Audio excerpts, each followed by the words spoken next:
This is Audible.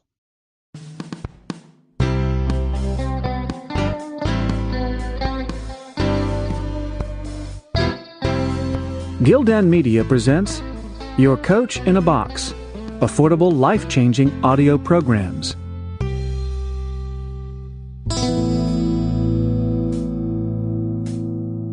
The Go-Giver, a little story about a powerful business idea. Written and read by Bob Berg and John David Mann.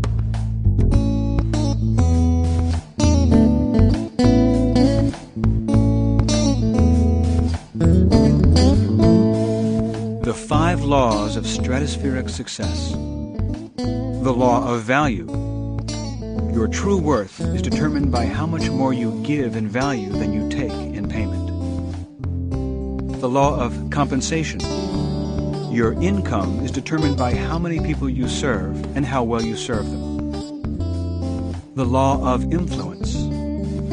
Your influence is determined by how abundantly you place other people's interests first. The law of authenticity.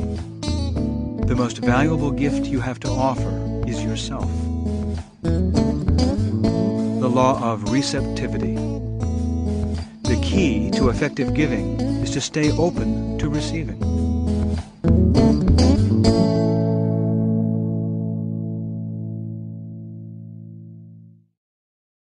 Chapter 1. The Go-Getter. If there was anyone at the Classen Hill Trust Corporation who was a go-getter, it was Joe. He worked hard, worked fast, and was headed for the top. At least that was his plan. Joe was an ambitious young man, aiming for the stars. Still, sometimes it felt as if the harder and faster he worked, the further away his goals appeared. For such a dedicated go-getter, it seemed like he was doing a lot of going, but not a lot of getting. Work being as busy as it was, though, Joe didn't have much time to think about that, especially on a day like today, a Friday, with only a week left in the quarter and a critical deadline to meet. A deadline he couldn't afford not to meet. Today, in the waning hours of the afternoon, Joe decided it was time to call in a favor, so he placed a phone call. But the conversation wasn't going well. "Carl, tell me you're not telling me this." Joe took a breath to keep the desperation out of his voice. "Neil Hansen? Who the heck is Neil Hansen?" "Well, I don't care what he's offering. We can meet those specs." "Wait, come on, Carl, you owe me one. You know you do. Hey, who saved your bacon on the Hodges account?" "Carl, hang on. Carl!" Joe clicked off the talk button on his cordless phone and made himself calmly set down the instrument. He took a deep breath. Joe was desperately trying to land a large account, an account he felt he richly deserved, one he needed if he wanted to make his third quarter quota. Joe had just missed his quota in the first quarter and again in the second. 2 strikes. Joe didn't even want to think about a third. "Joe, you okay?" a voice asked. Joe looked up into the concerned face of his coworker, Melanie Matthews. Melanie was a well-meaning, genuinely nice person, which was exactly why Joe doubted she would survive long in a competitive environment like the 7th floor, where they both worked. "Yeah," he said. "Was that Carl Kellerman on the phone? About the BK account?" Joe sighed. "Yeah." He didn't need to explain. Everyone on the floor knew who Carl Kellerman was. He was a corporate broker looking for the right firm to handle an account Joe had nicknamed the Big Kahuna, or BK for short. According to Carl, the boss at Big Kahuna didn't think Joe's firm had the clout and leverage to put the deal together. Now some character he'd never heard of had underbid and outperformed him. Carl claimed there was nothing he could do about it. "I just don't get it," Joe said. "I'm so sorry, Joe," said Melanie. "Hey, sometimes you eat the bear." He flashed a confident grin, but all he could think about was what Carl had said. As Melanie walked back to her desk, Joe sat lost in thought. Clout and leverage. Moments later, he leaped up and walked over to Melanie's desk. "Hey, Mel?" She looked up. "Do you remember talking with Gus the other day? Something about a big wheel consultant giving a talk somewhere next month? You called him the captain or something." Melanie smiled. "Pindar, the chairman." Joe snapped his fingers. "That's it. That's the guy. What's his last name?" Melanie frowned. "I don't think..." She shrugged. "No, I don't think I've ever heard it mentioned. Everyone calls him the chairman or just Pindar. Why? You want to go hear the talk? Yeah, maybe. But Joe was not interested in some lecture happening a month away. He was interested in only one thing, and that one thing needed to happen by the following Friday, when the third quarter came to an end. I was thinking, this guy is a real heavy hitter, right? Charges huge consulting fees, works only for the biggest and best firms. Major clout. I know we could handle the BK account, but I'm going to need some big guns to win the deal back. I need leverage. Any idea how I can get a line to this chairman guy's office? Melanie looked at Joe as if he were proposing to wrestle a grizzly bear. You're just going to call him up? Joe shrugged. Sure, why not? Melanie shook her head. I have no idea how to contact him. Why don't you ask Gus? As Joe headed back to his desk, he wondered how Gus had managed to survive this long at Classen Hill Trust. He never saw him do any actual work. Yet, Gus had an enclosed office while Joe, Melanie, and a dozen others shared the open space of the 7th floor. Some said Gus had gotten his office because of seniority. Others said he'd earned it on merit. According to office rumors, it had been years since Gus had sold a single account, and management kept him on purely out of loyalty. There were also whispers about Gus that went to the other extreme, that he had been super successful in his younger days and was now an independently wealthy eccentric who stashed his millions away in mattresses while living a pensioner's lifestyle. Joe didn't believe the rumors. He was pretty sure Gus brought in some accounts, but it was hard to picture him as a sales superstar. Gus dressed like a high school English teacher and reminded Joe more of a retired country doctor than of an active businessman. With his relaxed, easy manner, his long, rambling phone conversations with potential clients, conversations that seemed to touch on everything but business, and his erratic, extended vacations, Gus seemed like a relic of times long past. Hardly a go-getter. Joe stopped at Gus's open door and knocked softly. Come on in, Joe, came the reply. So you want to call right now and try to get in to see the man himself? Gus thumbed carefully through his large Rolodex, found the dog-eared card he was searching for, and copied the phone number onto a small slip of paper, which he then handed to Joe. He watched as Joe took the paper and punched in the number on his cordless phone. On a Friday afternoon? Joe grinned. Yep. I'm going to do exactly that. Gus nodded thoughtfully. One thing I have to say about you, Joe, you've got ambition, and I admire that. Gus absent-mindedly fingered a meerschaum pipe as he talked. If there's anyone on this floor who's a go-getter, it's you. Joe was touched. Thanks, Gus. He headed back to his desk. From behind him, Gus called out, Don't thank me yet. After a single ring, Joe was greeted by a cheerful voice belonging to a woman who identified herself as Brenda. He introduced himself, told her he needed to see the chairman, and then readied himself to parry her stonewalling. Instead, she shocked him by saying, Of course he can meet with you. Can you come by tomorrow morning? Tomorrow? He stammered. On a Saturday? Yes, if that works with you. Is 8 o'clock too early? Joe was stunned. Don't you need to check with him first? Oh, no, came her unruffled reply. Tomorrow morning will be fine. There was a brief silence. Joe wondered if she had him confused with someone else, someone this Pindar character actually knew. Ma'am, he finally managed to say, you know this is my first time meeting with him, right? Of course, she replied cheerfully. You've heard about his trade secret, and you want to learn about it. Well, yes, that's it, more or less, he replied. Trade secret? The man was willing to share his trade secret? He could hardly believe his good fortune. He'll meet with you one time, continued Brenda. After that, if you agree to his conditions, he'll want to set up additional appointments to actually show you the secret. Conditions? Joe was crestfallen. He was sure these conditions would involve a stiff consulting fee or retainer he couldn't afford. And even if he could, it might require the kind of high-level credentials Joe certainly didn't have. Was it even worth it to go on? Or should he cut his losses and find a graceful way to back out now? Of course, he replied. Oh, and what are his, conditions again? You'll have to hear that directly from the old man, she said with a giggle. Joe took down the address she gave him, mumbled his thanks, and clicked off the phone. In less than 24 hours, he was going to meet with, what had she called him? The old man. And why had she giggled when she said that? Chapter 2. The Secret. The next morning, Joe arrived at the address Brenda had given him and pulled up into the huge circular drive. He couldn't help being impressed as he parked and looked up at the beautiful stone mansion that stretched up a good 4 stories in front of him. He gave a low whistle. This was some place. The man had clout, all right. Joe had done his homework the night before.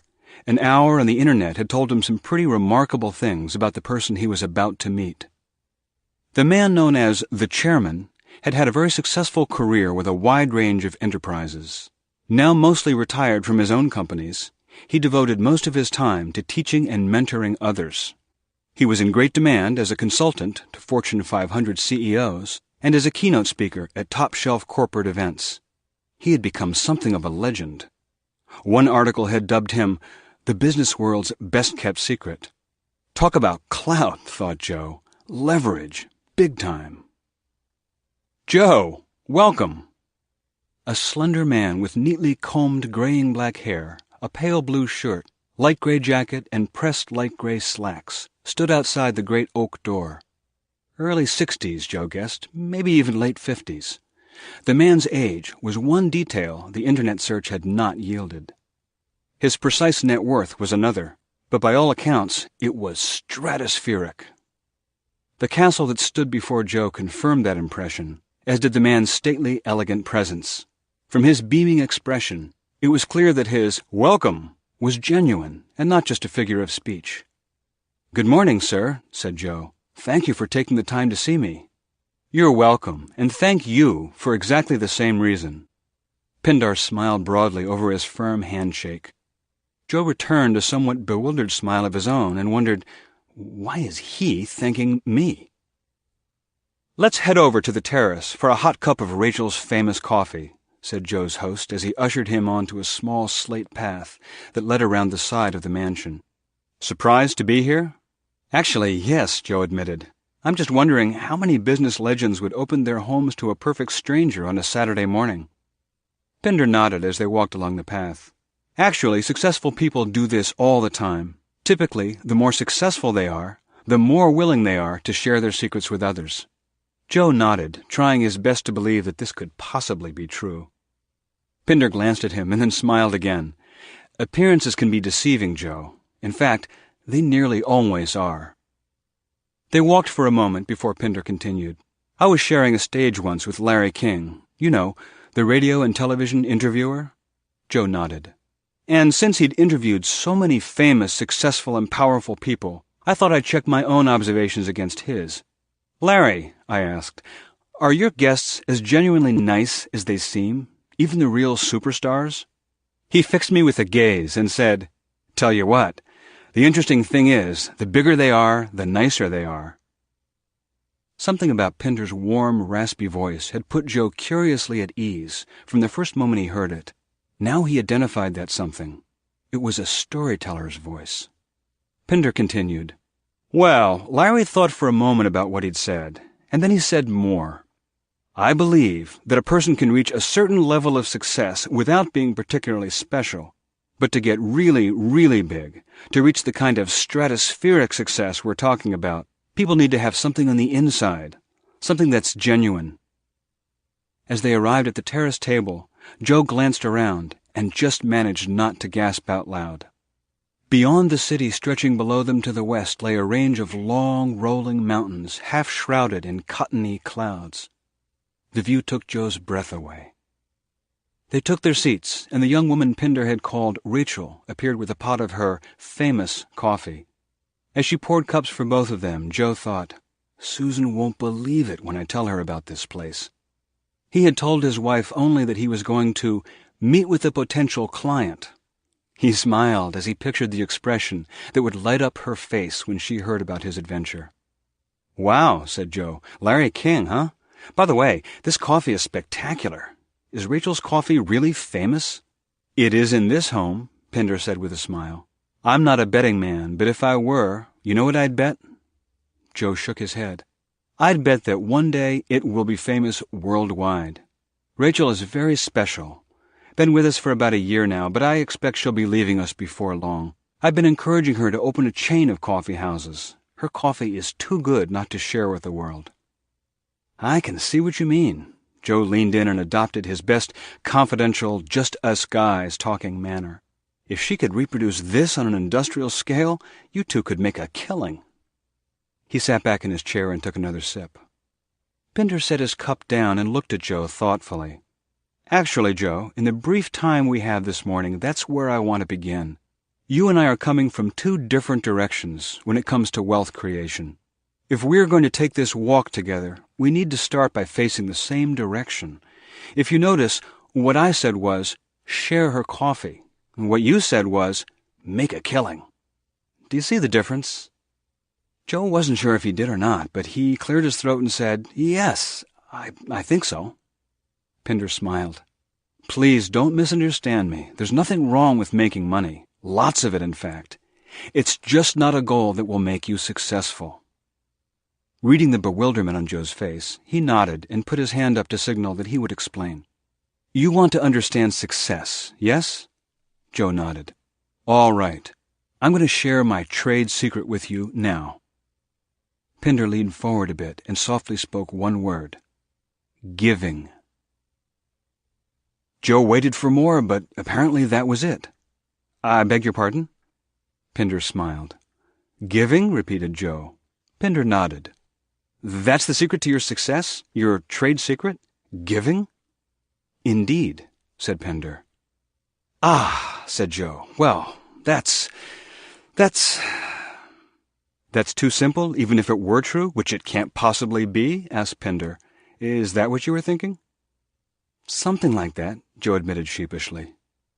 Pinder nodded. Most people have that reaction. In fact, most people just laugh when they hear that the secret to success is giving. He paused. Then again, most people are nowhere near as successful as they wish they were. Joe certainly couldn't argue that point. You see, Pinder continued, the majority of people operate with a mindset that says to the fireplace, first give me some heat, then I'll throw on some logs. Or that says to the bank, give me interest on my money, then I'll make a deposit. And of course, it just doesn't work that way. Joe frowned, trying to parse the logic of Pinder's examples. You see, you can't go in two directions at once. Trying to be successful with making money as your goal is like trying to travel a superhighway at 70 miles an hour with your eyes glued to the rearview mirror. He took another thoughtful sip and waited for Joe to process this thought. Joe felt as if his brain were going 70 on the highway in reverse. Okay, he began slowly. So you're saying successful people keep their focus on what they're giving, sharing, whatever. He saw Pinder nod. And that's what creates their success? Exactly, cried Pinder. Now we're facing the same direction. But wouldn't an awful lot of people take advantage of you? Excellent question. Pinder set his cup down and leaned forward. Most of us have grown up seeing the world as a place of limitation rather than as a place of inexhaustible treasures, a world of competition rather than one of co-creation. He saw that Joe was puzzled again. Dog eat dog, he explained, as in, oh, sure, we all act polite on the surface, but let's face it, it's really every man for himself. That about sum it up? Joe admitted that it did about sum it up indeed. That's certainly what he believed anyway. Well, said Pinder, it's simply not true. He noted Joe's skeptical look and continued, have you ever heard people say, you can't always get what you want? Joe grinned. You mean the Rolling Stones? Pinder smiled. Actually, I imagine people were saying that well before Mick Jagger's time, but yes, that's the general idea. You're not going to tell me that's not true, are you? That we actually do get what we want? No, said Pinder, that one is true. In life, you often don't get what you want. But, he leaned forward again and his voice grew softer with emphasis. Here's what you do get. You get what you expect. Joe frowned again, trying to mentally test out the truth of this last thought. Pinder leaned back and sipped his coffee, watching Joe. After a moment's silence, he continued. Or, put it another way, what you focus on is what you get. You've heard the expression, go looking for trouble, and that's what you'll find? Joe nodded. It's true, and not only about trouble. It's true about everything. Go looking for conflict, and you'll find it. Go looking for people to take advantage of you, and they generally will. See the world as a dog-eat-dog place, and you'll always find a bigger dog looking at you as if you're his next meal. Go looking for the best in people, and you'll be amazed at how much talent, ingenuity, empathy, and goodwill you'll find. Ultimately, the world treats you more or less the way you expect to be treated. Pinder paused for a moment to let Joe absorb that thought, and then added one more. In fact, Joe, you'd be amazed at just how much you have to do with what happens to you. Joe drew a breath. So, he spoke this next thought slowly, thinking it through out loud. You're saying people don't take advantage of you because you don't expect them to? That because you don't put any focus on selfishness and greed, even when it's all around you, it doesn't have much impact on you? Then he had a flash of inspiration. Like a healthy immune system. The disease is all around you, but you don't catch it? Pinder's eyes sparkled. Wonderful! That's an exquisite way of putting it. He kept talking as he scribbled in a little notebook he had produced from inside his jacket. I have to remember that. You mind if I use that bit of brilliance? Nah, go ahead, Joe gestured grandly. Take my brilliance. I'm full of it. He paused, then added, At least that's what my wife always says. Pinder burst out laughing as he slipped his little notebook back into the unseen pocket. He put both hands on his knees and looked directly at the younger man. Joe, I'd like to do something with you. I'd like to show you what I call my 5 laws of stratospheric success. If you can make a little time, say, every day for a week. Seriously? Joe nearly stuttered. For a week? I don't know how much time I can take off.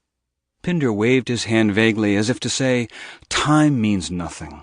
Not a problem. All we'll need is 1 hour a day. Your lunch hour. You do take time for lunch every day. Joe nodded, dumbfounded.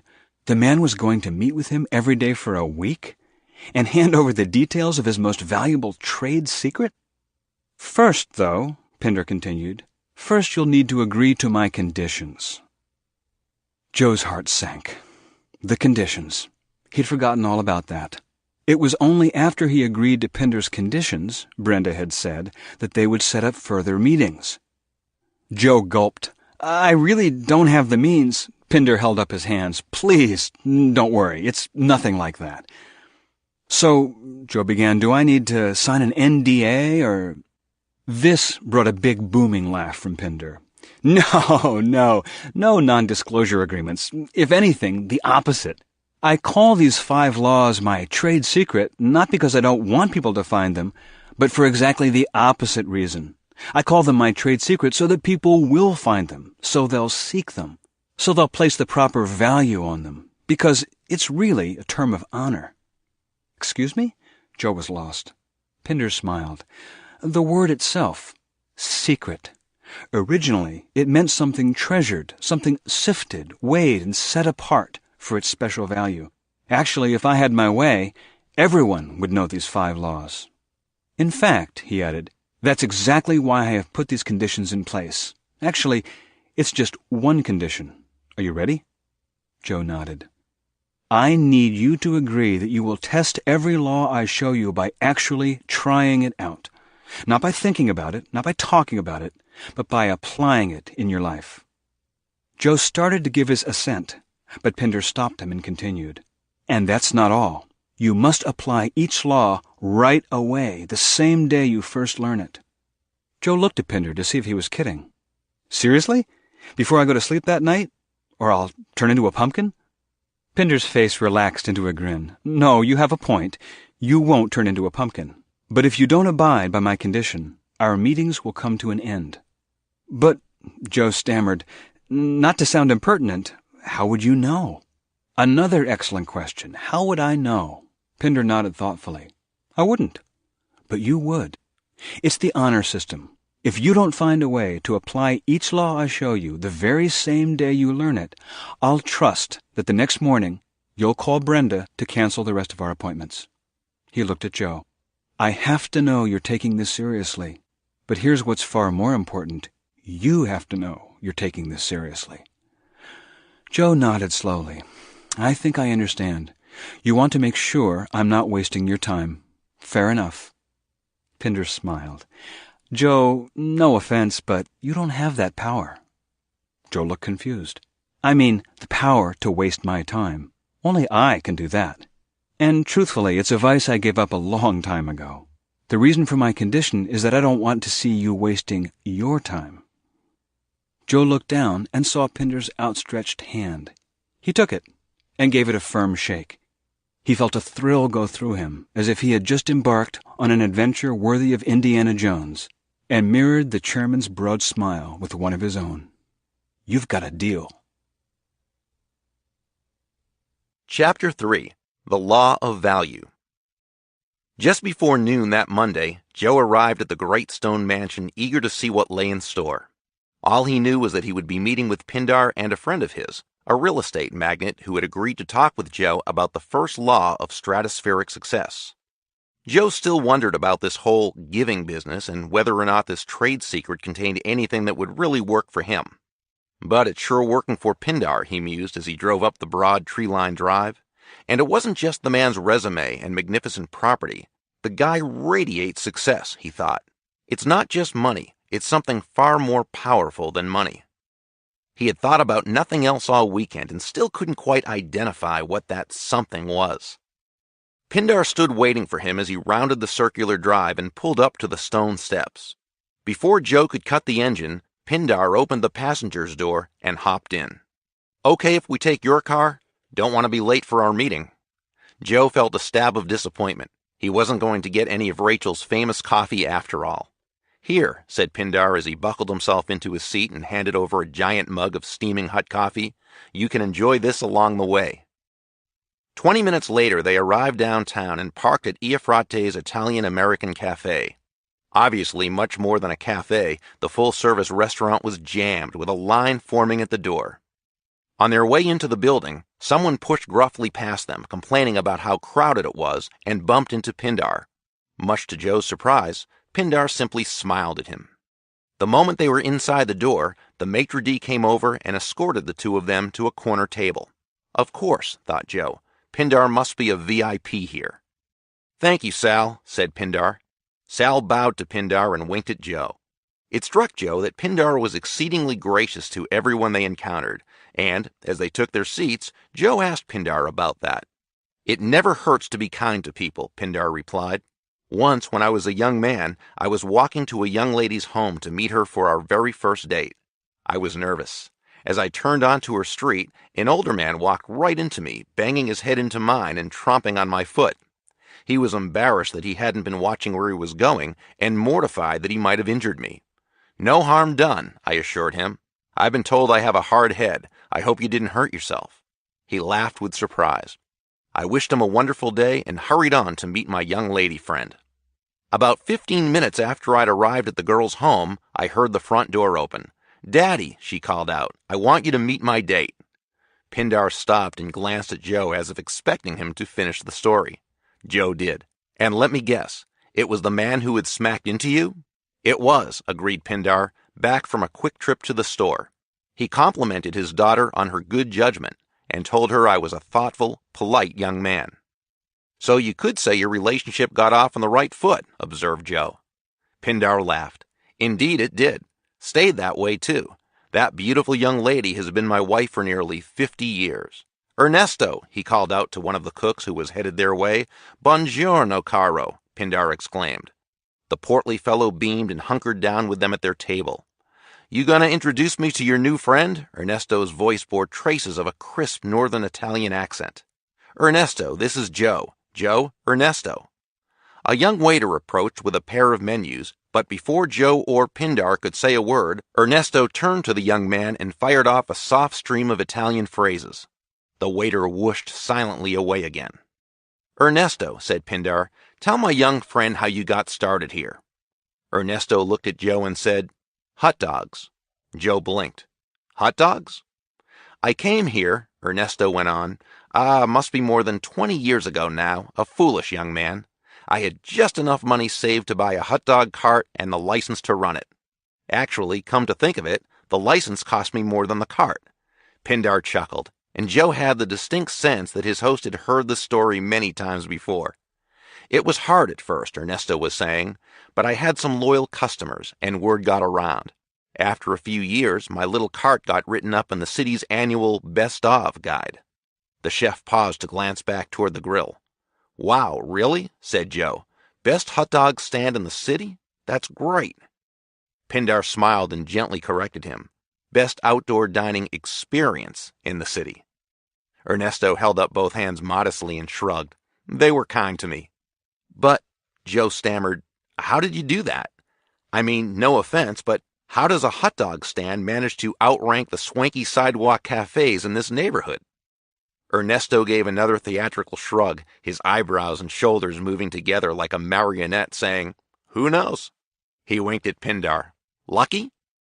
He glanced back at the grill again. "Scusi un momento," and he stood up and strode away. "Quite a character," Joe noted aloud as they watched Ernesto disappear through a door to the kitchen. Pindar nodded. "Indeed he is. Actually, Ernesto is the head chef here." "Really?" said Joe. "Really," Pindar replied. "In fact, he owns the place." "Really?" Joe was intrigued. Their waiter placed their food before them, and Pindar thanked him. He took his first bite of eggplant parmesan, closed his eyes, and groaned with pleasure. The man is an artist. "It's delicious," Joe agreed. As he dove into the magnificent meal, he thought of how Susan would love this place. The two men ate in silence for nearly a minute before Pindar spoke again. In fact, he owns a half-dozen restaurants now. Also, several $100 million worth of commercial real estate, all starting with a hot dog stand. Joe dropped his silverware and stared at Pindar, who continued savoring his lunch. "He's the guy we came here to meet? The real estate magnate is him?" Ernesto was headed back to their table as Pindar whispered to Joe, "A very useful thing to remember. Appearances can be deceiving." He slid over to make room for the chef. Truth is, they nearly always are. Ernesto slipped into the booth next to Pindar. Over the next 5 minutes, he and Pindar gave Joe a quick history of his career.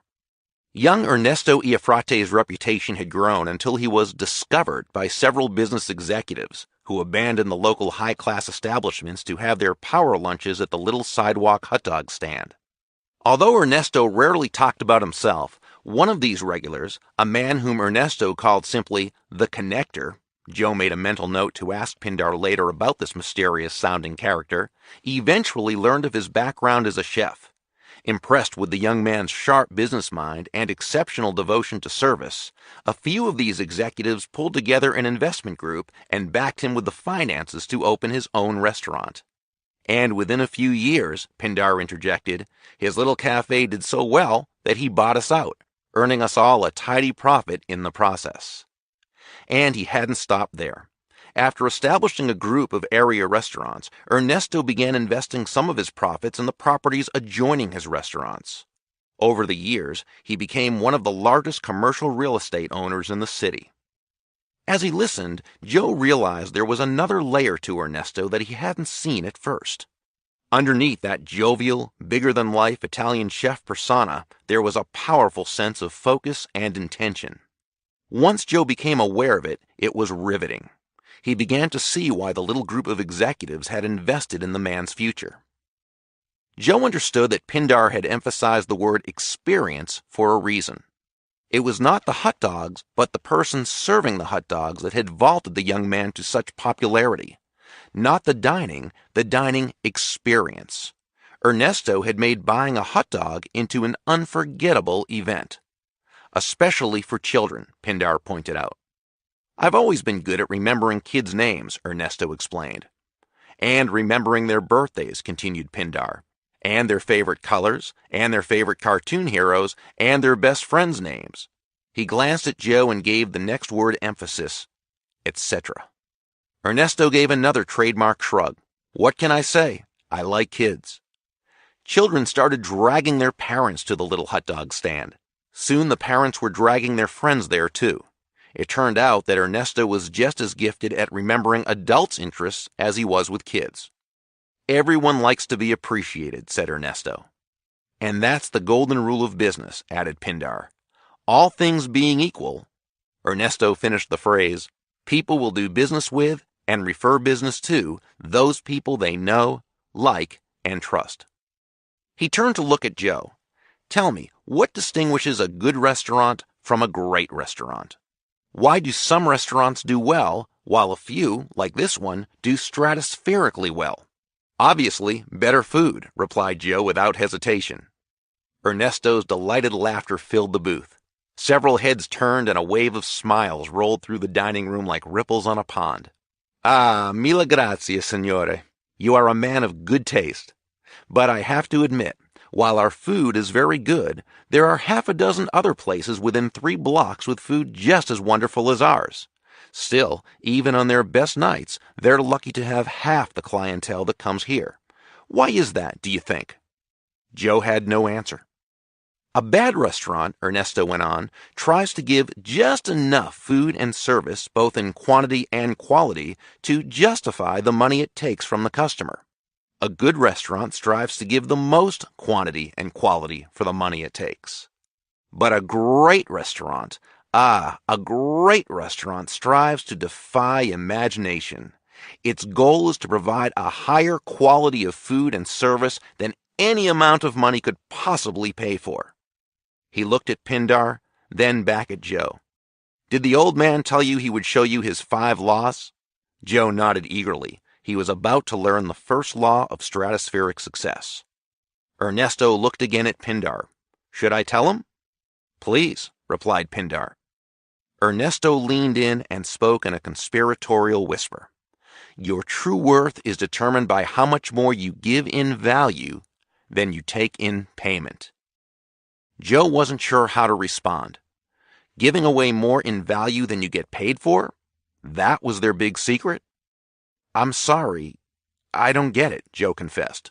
I mean, I appreciate where you're coming from, and your story is obviously, well, it's amazing.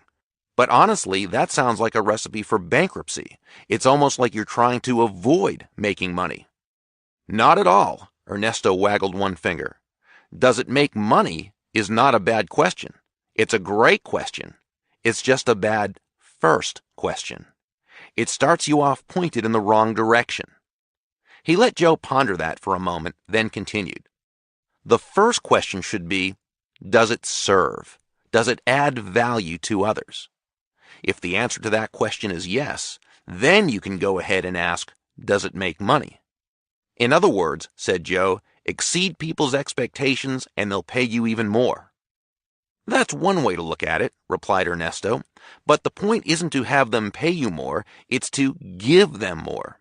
You give, give, give. Why? Another shrug. Because you love to. It's not a strategy, it's a way of life. And when you do, he added with a big grin, then very, very profitable things begin to happen. Wait, said Joe, so profitable things begin to happen. But I thought you said you're not thinking about the results.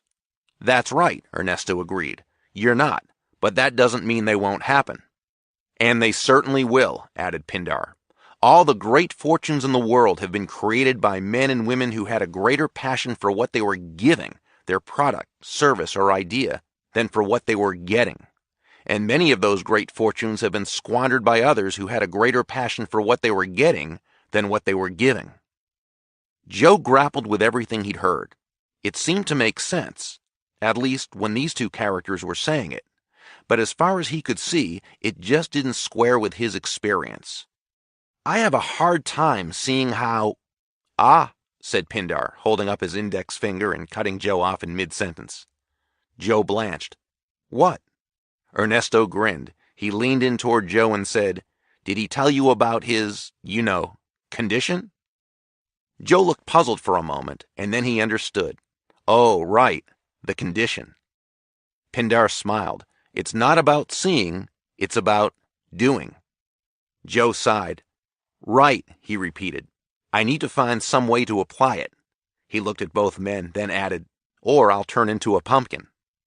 The two men chuffed with glee, and Joe felt his face relax into a grin, too. For the moment, he had forgotten all about his secret quest for clout and leverage. Pindar was already on his feet. We should go. This young man needs to get back to work. Who are you seeing tomorrow? Ernesto asked Joe. Joe looked at Pindar. Tomorrow, a bona fide genius, replied Pindar. The CEO. Ah, said Ernesto, nodding. The CEO. Very good. Very good. Keep your ears open, young man. The CEO. Joe tried to imagine who this person might be. The first law, the law of value. Your true worth is determined by how much more you give in value than you take in payment. Chapter 4. The Condition. On his solitary drive back to the office after returning Pindar to his home, Joe felt his head swirl. He kept replaying snippets of his lunch, re-examining Ernesto's story and trying to penetrate the mystery that lay at the heart of it. He knew the key was in there. Somehow, he just couldn't see it. So far, these 5 laws of stratospheric success sounded like something Joe might more likely have picked up from Mr. Rogers than from Warren Buffett. You give, give, give. Why? Because you love to. It's not a strategy, it's a way of life. As he pondered these thoughts, Joe felt a persistent tug in the back of his mind. It wasn't until he was seated at his desk, going through his usual routines, that he realized what that nagging thought was. Clout and leverage. His third quarter quota. He needed to come up with a way to land the BK account before Friday. Were his meetings with Pindar getting him any closer to that goal? He thought back to his first meeting with Pindar on Saturday, and groaned. The condition. Joe looked around at his coworkers, as if worried that someone might have noticed his groan and even heard his thoughts. The condition. He was supposed to apply the law of value right away, before the day was out. But how? His cordless phone rang and he snapped it off the desk. Joe here. Joe, hey, it's Jim Galloway. Joe's heart sank when he heard the apologetic tone in Jim's voice. Galloway was a lawyer Joe worked with now and then. They had played tennis a few times, doubles with Susan and Jim's wife. Jim was a good guy, and from the tone of his voice, Joe guessed he was calling to break the news that Joe's company was not getting the contract renewal for a multinational firm Jim represented. I'm sorry, buddy. I tried. They say they need someone with stronger overseas connections. I just hung up with them. Wasn't much I could do. First the BK account, and now this. Joe was careful not to let his disappointment seep into his voice. No problem, Jim. Next time. He started to hang up, then brought the phone back to his ear and said, Hey, Jim? He waited a moment, then heard the voice on the other end. Joe? Yeah, Jim, hang on a sec. He reached down and opened his bottom drawer, where he kept a strategic business card file on the competition. These cards represented the people it was his daily mission to beat to the punch. After a short search, he found the one he was looking for. He stared at the card and thought, give more in value, huh? Well, here goes nothing. Jim, here, try this guy. Ed Barnes, Barnes. I heard he's pretty strong overseas. Yes, he's a competitor. I just thought he might be in a better position to help. Joe didn't know if he felt more like laughing or crying at the words coming out of his mouth. No, you don't owe me, Jim. I just hope it works out. Sorry we couldn't help this time. He clicked off the phone, set it on his desk, and stared at it, lost in disbelief at what he'd just done.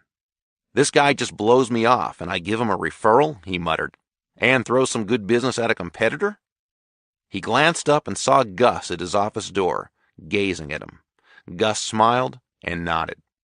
Joe nodded back and got busy with paperwork. Chapter 5. The Law of Compensation.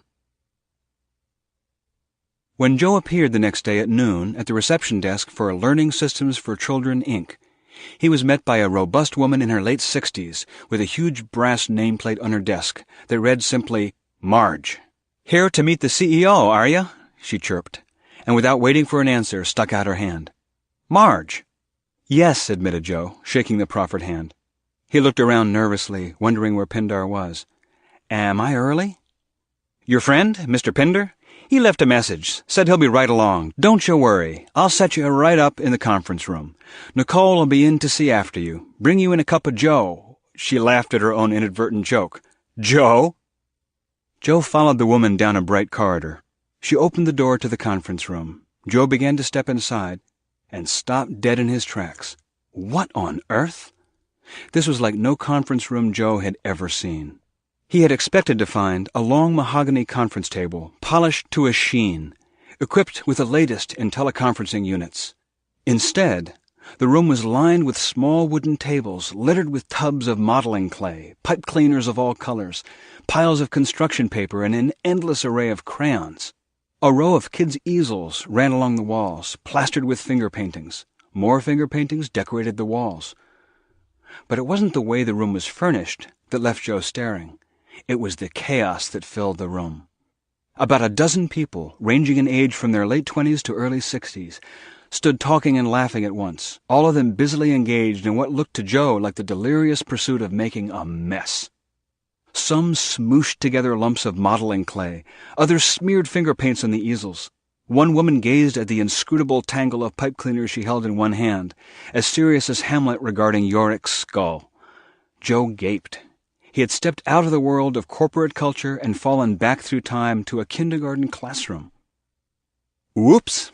Without batting an eye, Marge simply closed the door again and marched down the hall to the next room, beckoning Joe to follow. Other conference room, I guess. In a daze, Joe managed to mumble his thanks as Marge clicked the door closed behind him. Joe found himself alone in a room outfitted much like the one he'd just seen. He walked slowly to the center of the room, marveling at the sheer exuberance and unbridled energy of the artwork that covered the walls. The door softly clicked open. Joe whirled to find himself face to face with a smiling young woman. Joe caught a smoky, familiar scent and saw that she carried a glass press pot of coffee. "Hi, I'm Nicole." She flashed a smile that made Joe want to reach for his sunglasses. "You must be Joe." Joe nodded. "Pinder called. He'll be here in 2 minutes. Would you like some coffee while you wait? It's likely to be the best coffee you've ever tasted." "Please." Joe finally found his voice again. "Thank you." As Nicole began pouring a cup for him, he looked around the room and asked, "So, am I really going to meet with the CEO?" "That's what I hear," she replied. "Yes, but I mean, are we really meeting in here?" She glanced around. "It is a little different, isn't it?" "A little," said Joe. "It's wild." "Thanks," she said. Joe looked at her in surprise. "You had something to do with this?" She looked all around the room, appreciatively noting every detail. "I came up with the design of the room and pretty much put it all together." "Let me guess, you have kids?" She let loose with a laugh like honey. "Do I ever? Seems like millions." She noticed Joe's expression and laughed again. "Grade school. I'm a teacher," she explained. "Used to be anyway, before I worked here." Joe glanced at the walls again. Nicole smiled. "Believe it or not, adults really do meet in this room, and they get quite a lot done. You wouldn't believe what finger painting and modeling clay can do for a bunch of stuck-in-their-heads grown-ups." "I guess," Joe said. He nodded toward the room next door. "So, was that a—" Joe struggled to find a way to finish his question. "Was that a what?" "A focus group or something? Parents?" Nicole smiled. "Those are the company's top marketing executives. They're brainstorming ideas for opening the next group of overseas markets." "The company's top marketing executives?" Before Joe could ask more, he heard the quiet whoosh of the opening door and the warm rasp of that familiar storyteller's voice. "Hello?" Pinder stepped into the room, strode over to the young woman and warmly took her hand in his. "Nicole, thanks so much for making the time to meet my young friend. I told him he needed to talk with a bona fide genius." The woman blushed. "A bona fide genius?" Joe tried his best to hide his astonishment. He'd already been talking with the CEO. "Nicole," Pinder continued, "please meet Joe, my newest friend. Joe, Nicole Martin. Nicole runs one of the most successful educational software companies in the country." But you're so young." Joe felt a little foolish saying this, but the woman looked about his own age. "Not nearly as young as my customers," she replied with a smile. Pindar sat down cross-legged at one of the low wooden tables and began rummaging around in the large paper sack he'd carried in with him. "We market a series of learning programs to school systems throughout the United States, Canada, and 13 other countries," Nicole explained. "But don't worry," she added, flashing that dazzling smile. "One of these days, we're really going to be big." While Nicole spoke, Pinder drew out of the sack 3 sandwiches, each carefully wrapped in wax paper, followed by 3 little glass bottles of mineral water. "Okay, boys and girls," he announced. "Lunchtime." While they ate the lunch Pinder had brought, Joe learned the history of Learning Systems for Children and its founder, Nicole Martin. Nicole had been a talented grade school teacher. The parents loved her approach to teaching, and her students loved her. But Nicole wasn't happy. She felt constrained by a system that was geared to teaching children only how to memorize and recite. Over time, she devised a series of games that engaged the kids' creativity and intellectual curiosity. She was thrilled to find that her inventions helped the children learn and grow. But she grew frustrated with the fact that she couldn't help more than 20 or 25 kids at a time, and she was barely surviving on her teacher's salary. "I expect you already know the first law of stratospheric success?" she asked Joe. "Your true worth is determined by how much more you give in value than you take in payment," Joe replied. "Very good," she said, "gold star. But doing that doesn't necessarily mean that the payment you receive will increase." Joe was relieved to hear her say this. He thought the same thing the day before, when he first heard Ernesto explain this law. "The first law determines how valuable you are," Nicole continued. "In other words, your potential success, how much you could earn. But it's the second law that determines how much you actually do earn." One day, while in conference with a parent, Nicole had mentioned how much the kids enjoyed the games she'd created and how much they seemed to benefit from them. Knowing this dad was a software engineer, she asked if she could hire him to take a look at them to see if it would be possible to program them to run on computers. He agreed. The next week, Nicole met with the software designer again, and this time she brought along a school mom who ran a small marketing and advertising business. A few days later, the three formed a company together. Nicole managed to find some seed capital through a friend of a friend, a man she simply called the Connector. There's that connector again, thought Joe. He would have to remember to ask Pindar about that. Within a few years, their fledgling educational software company was doing over $200 million in annual sales worldwide. As founder and CEO of Learning Systems for Children, Inc., Nicole also did consulting for school systems, homeschooling organizations, and educational researchers around the country. Through LSC, we expect to touch the lives of 20 to 25 million kids, she pointed out. And that, in a nutshell, is the second law, the law of compensation. Your income is determined by how many people you serve and how well you serve them. She paused and added, or to put it another way, your compensation is directly proportional to how many lives you touch. Nicole sat and quietly finished her sandwich, giving Joe a chance to let the law of compensation sink in. After a brief silence, he began thinking out loud. "You know, I always thought it seemed so unfair," he began, "how movie stars and top athletes pull down those huge salaries, or how CEOs and corporate founders could marshal such gigantic earnings. No offense," he added hastily. She graciously nodded and gestured for him to go on. "But people who are doing such great work, such noble work, like school teachers, never got paid what they're worth. It always seemed arbitrary. But what you're saying is, it's not just a question of their value, it's a question of impact." Nicole and Pindar exchanged brief, exultant glances, delighted at how quickly Joe had grasped this law. "Exactly," exclaimed Nicole.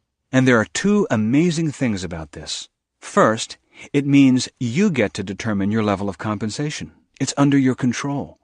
If you want more success, find a way to serve more people. It's that simple." Joe thought that over for a moment, then nodded. "And the other amazing thing?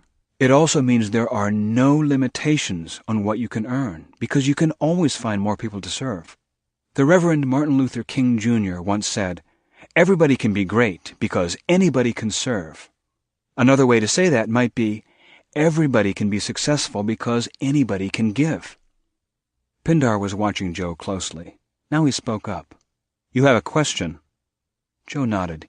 He asked Nicole, "I'm curious about that first meeting, the one with the software dad and the marketing mom. Didn't it occur to you that they might just take your ideas and run with them?" Nicole looked puzzled. "Run with them? I mean, steal them. Run with the whole idea and cut you out of the picture?" Nicole smiled. "To tell you the truth, I never gave it a thought. All I could think about was how much good we could accomplish." She looked pensive, then gave a rueful laugh. "But I did go through an interesting period of adjustment. And that's when I really started to understand the law of compensation. Once I realized just how big this could grow, I nearly sabotaged the whole thing. Suddenly, it all made me nervous. Why? Were you afraid it would get out of hand and fall apart? She laughed. No, quite the opposite. I was afraid it would get out of hand and become really successful. I was brought up with the belief that there are two types of people in the world. There are people who get rich, and there are people who do good. My belief system said, you're one or the other, you can't be both. The people who got rich did so by taking advantage of everyone else. The people who really cared about others and provided services, policemen, nurses, volunteer workers, and of course teachers, those were the world's good people, and they could never be rich. That would be a contradiction in terms. At least, that's what I grew up believing. Joe was fascinated. So what happened? I watched how hard my partners were working. I saw how many kids' lives we were changing, and I saw that my old belief system was only getting in the way. It wasn't serving. So I decided to change it. You just decided? Asked Joe. Yep, decided. So you can just do that? Joe said. Anyone can, she smiled, noting Joe's doubting look. Have you ever made up a story? Joe glanced around the playroom conference room. He flashed back to his kindergarten days and laughed. I sure used to. Plenty of them. Your life works the same way, she said. You just make it up. Being broke and being rich are both decisions. You make them up, right up here. She tapped her finger to her temple. Everything else is just how it plays out. Joe thought back to his Saturday morning conversation with Pindar. What you focus on is what you get. All at once, Joe heard a big whoop coming from the conference room next door, followed by a resounding cheer that broke into scattered laughter and applause. Nicole smiled. I think we just found our new Asia-Pacific marketing plan. Pindar was on his feet, picking up the wrappers and bottles from their lunch, and before he knew it, Joe was shaking hands with Nicole and thanking her for her time. What's on your agenda for tomorrow, Joe? Joe looked inquiringly toward Pindar. Tomorrow we're going to visit Sam, he said. Ah, said Nicole, you're going to love Sam. Sam is Nicole's chief financial advisor, explained Pindar. Mine, too. As Pindar gave Nicole a hug and said his goodbyes, Joe glanced around the room. He looked at the easels and the finger paints, the clay and construction paper, and all the other kindergarten paraphernalia, and a thought struck him. They make up stories, he mused to himself. They sit here in this room and make up stories. They paint them and model them, then go make them happen all over the planet. $200 million worth. You just make it up, she'd said. The second law, the law of compensation. Your income is determined by how many people you serve and how well you serve them. Chapter 6. Serving Coffee. The ride out of town was quiet. A friend of Pindar's had dropped him off at Learning Systems for Children earlier, so Joe was now giving him a ride back home. Pindar seemed content to watch the scenery go by, leaving Joe to his own thoughts. Just as he had done after his lunch with Ernesto, Joe now retraced his conversation with Nicole Martin, trying to understand everything he'd heard. What made this young woman rise to such astonishing success? Was it as simple as what she called the law of compensation? When Joe pulled into Pindar's driveway to drop off his host, Rachel was standing at the front door, holding a small package. Pindar hopped out, and Joe leaned over to call out to Rachel through the open door. "Great lunch, Rachel! Thanks a million!" Rachel approached the car and handed the package to Joe. "You're welcome." The aroma announced itself immediately. It was a pound of Rachel's famous coffee, freshly ground for Joe. On his drive back to work, Joe thought about Nicole Martin, CEO of the kindergarten boardroom, and wondered how on earth he could possibly apply the law of compensation. He was still wrestling with these thoughts when he hit the up button on the elevator that took him up to the 7th floor at Clazen Hill Trust. That afternoon, Melanie Matthews sat buried in concentration over her quarter-end reports when she was surprised by the most delicious aroma. She looked up and was startled to see Joe with a cup of fresh steaming coffee for her. "Touch of half and half, 1 sugar," he noted aloud as he placed it carefully on her desk. This was exactly how Melanie liked her coffee, though she couldn't remember having ever mentioned this to Joe. And that incredible aroma. She thanked him and took a sip. It was the very best coffee she had ever tasted. Over the next 30 minutes, Joe took a cup of the hot, delicious coffee to each worker on the entire 7th floor. A few of them he knew well. Some he knew only vaguely. Some he'd never even met. All were equally surprised and pleased to find this young go-getter taking the time to serve them fresh coffee as they each wrestled with their own third-quarter deadline workloads. One or two looked downright puzzled as they nodded their mute thanks, thinking, "I wonder what's gotten into him." When Joe arrived back at his own desk with the last cup, Gus sat waiting for him. "Gus, you wanted another cup?" "Thanks, but I'm fine." Gus sat back in his chair and looked at Joe with curiosity. "Okay," said Joe. "You know the guy I asked you about last week, Pindar? Well, this weekend, I went to see him." "Ah," said Gus. "And this is, what, something like homework?" Joe shrugged. "More or less. Yesterday I had to give more in value than I got in payment." "Ah, the lead you gave to Jim Galloway." Joe blushed. So Gus had overheard him doing that. "Today I had to enlarge the number of people I serve." Gus let out a quiet laugh. "So you served your colleagues coffee?" "Right." Joe looked around the floor. "Think it'll turn those third-quarter figures around?" Gus peered at him closely, then realized he was joking. "Hey," Joe added, "it's the only thing I could think of. Besides, it's not just coffee. It's Rachel's famous coffee." Gus smiled and got to his feet. "I'm glad you went to see the man, Joe. Tell me something?" "Sure, what?" Gus looked around the office. "How did it feel, serving all those people?" Joe followed his gaze, then looked back in the other man's eyes. "Tell you the truth, I felt like an idiot." Gus laughed again, then leaned forward and said, "Sometimes you feel foolish, even look foolish, but you do the thing anyway." And with that, he plucked his tweed jacket from the coat rack on the wall outside his office and headed for home. Chapter 7. Rachel. When Joe appeared at Pindar's house at noon the next day, Rachel showed him into the study and offered him a cup of coffee, which Joe accepted gratefully. "The old man'll be right along," Rachel said and chuckled. "You know," said Joe, "I think that's the 3rd or 4th time I've heard that, the old man. Why does everyone keep calling him that? And what's the big joke?" Rachel set down the small tray she was carrying and leaned against one of the huge wingback chairs. "How old would you say he is?" she asked. "Gosh, I don't know, 58, 59, early 60s maybe?" "Close," Rachel grinned. 78. "You're kidding," exclaimed Joe. "And even though he's in his late 70s, he's one of the youngest people I know.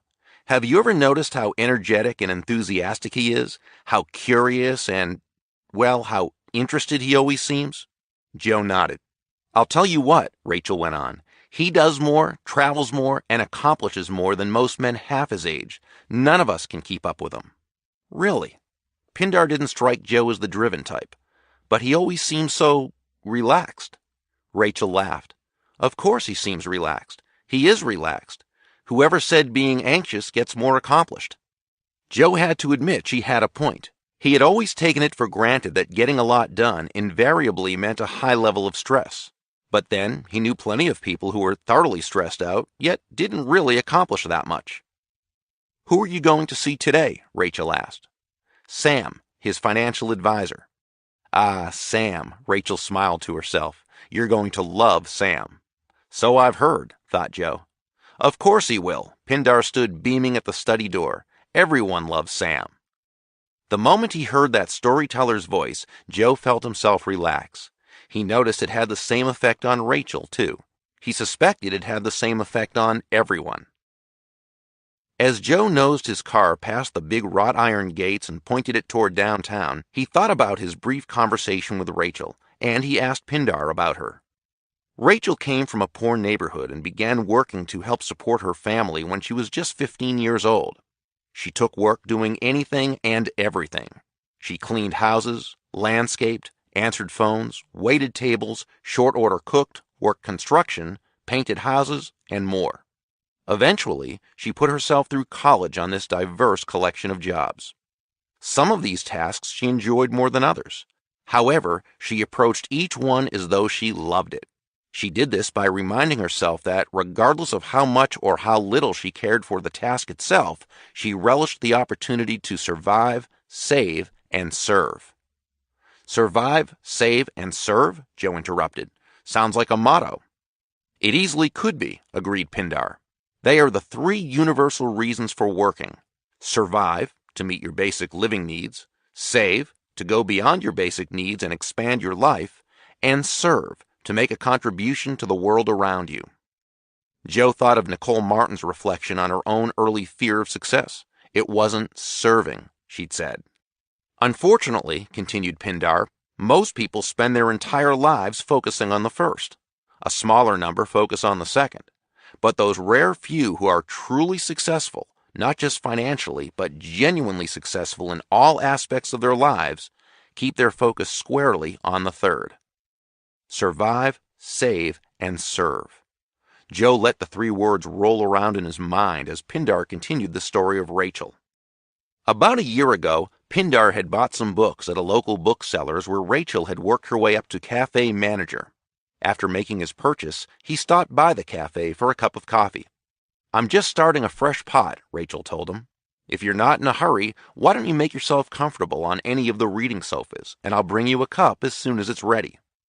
Pindar was impressed with the young woman's manner. He was even more impressed when he actually tasted the coffee. Rachel had an undeniable knack for making truly wonderful coffee. She had an instinct for selecting, blending, roasting, and grinding the beans to bring out their finest flavors and aromas. She had a master craftsman's feel for the perfect balance of time and temperature. She knew how to keep the machine sparkling clean and free of any buildup of bitter oils, and how to select the purest sources of water. Her coffee always tasted delicious, better than delicious. Whenever people ask her for her secret, Pindar told Joe, she just laughs and says she's 1/8 Colombian. Pindar and his wife happened to be looking for someone to replace their personal chef, who had just been offered a position running the kitchen at a 5-star hotel. As far as Pindar was concerned, anyone who knew how to cook and could make coffee this good would be the perfect replacement. And since she had just completed her final term at college, she was available. He hired Rachel on the spot. The young woman quickly became a hit with the steady stream of business associates who passed through Pindar's home, including the CEOs of some of the nation's largest companies. A few even hinted that they might try to hire Rachel away from Pindar, but he jokingly warned them that if they even tried, they would no longer be privy to his consulting services. One CEO, after hearing this, took a long, thoughtful sip of famous coffee and murmured, "Yes, well, I might just have to live with that." Pindar roared at this punchline, and Joe laughed along with him.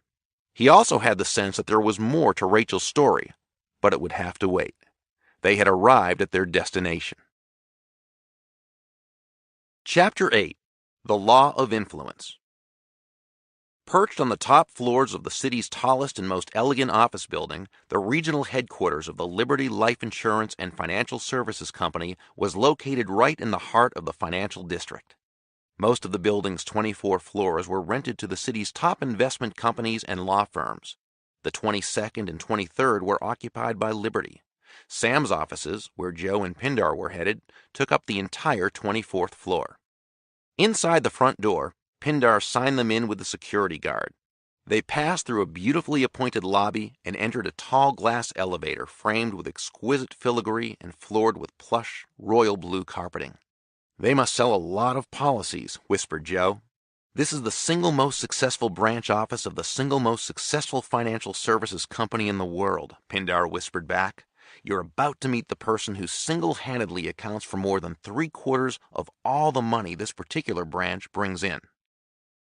"You must be Joe." The beaming, white-haired gentleman grabbed Joe's hands with both of his own and shook it vigorously. His voice sounded like a creaky gate hinge. "It's about time the old man brought someone around I could have some fun talking to. He's boring." And he thumped Pindar on the shoulder. As Sam wheezed with laughter and led his guest to 2 sumptuous leather chairs, Joe glanced around the place. The vast 24th floor workspace looked more like an airplane hangar than a corporate office. The vaulted ceiling and huge skylights were at least 20 feet overhead. Through the two huge plate glass walls that formed the corner office's perimeter, Joe could see that amazing western mountain landscape beyond the city. Joe tore himself away from the view to focus on the conversation as Pindar and Sam ping-ponged through a brief history of Sam's career. Sam Rosen had started out as a struggling insurance agent. Over the years, he gained a reputation as an especially fair-minded businessman. People started calling on him to serve as a negotiator or, in their more difficult dealings, as a mediator. After establishing himself as the firm's top salesman, he broadened his focus and began serving as a full-spectrum financial advisor for select clients. In his early 60s, Sam shifted gears yet again. He began to work with nonprofits, especially those helping the financially disadvantaged, the homeless, and the hungry. Today, Sam was the state's #1 philanthropist and spent most of his time negotiating large contracts on behalf of worldwide charities. When I first met him a little over 30 years ago, added Pindar, he had already amassed over $400 million in sales, more by far than anyone else in the history of his company. You must be the best insurance salesman in the world, ventured Joe. Should be, Sam agreed. I started out as the worst. When my goal was to sell insurance, I was no good at all. My first few years in the business, I floundered like a turtle on his back. Tell you what it was turned things around and set me right side up. Joe held up one finger and said, "May I guess? The idea of giving more in value than you took in payment?" "Not a bad guess," said Sam. "Changing my focus from seeing what I could get to what I could give was when my career started to take off. Started to. But in a business like mine, actually in any business, you also need to know how to develop a network." He looked directly at Joe. "Do you know what I mean by network?" In fact, Joe had just been thinking that networking was something he indeed knew all about, but the question caught him by surprise, and he quickly shook his head. "No, I mean, yes, I think I do. But I'll bet I don't," he finished lamely. Sam's eyes twinkled with warmth. The old man was right again, as usual. He said I'd like you. Joe blushed. Sam continued, "Now, by a network, I don't necessarily mean your customers or clients. I mean a network of people who know you, like you, and trust you. They might never buy a thing from you, but they've always got you in the backs of their minds." He leaned forward and spoke with more intensity. "They're people who are personally invested in seeing you succeed, you see? And of course, that's because you're the same way about them. They're your army of personal, walking ambassadors. When you've got your own army of personal walking ambassadors, you'll have referrals coming your way faster than you can handle them." Joe had always considered himself an accomplished networker, but he now found himself re-examining every business contact and networking relationship he had. An army of personal walking ambassadors. Did that describe his network? Were all these people he knew personally invested in seeing him succeed?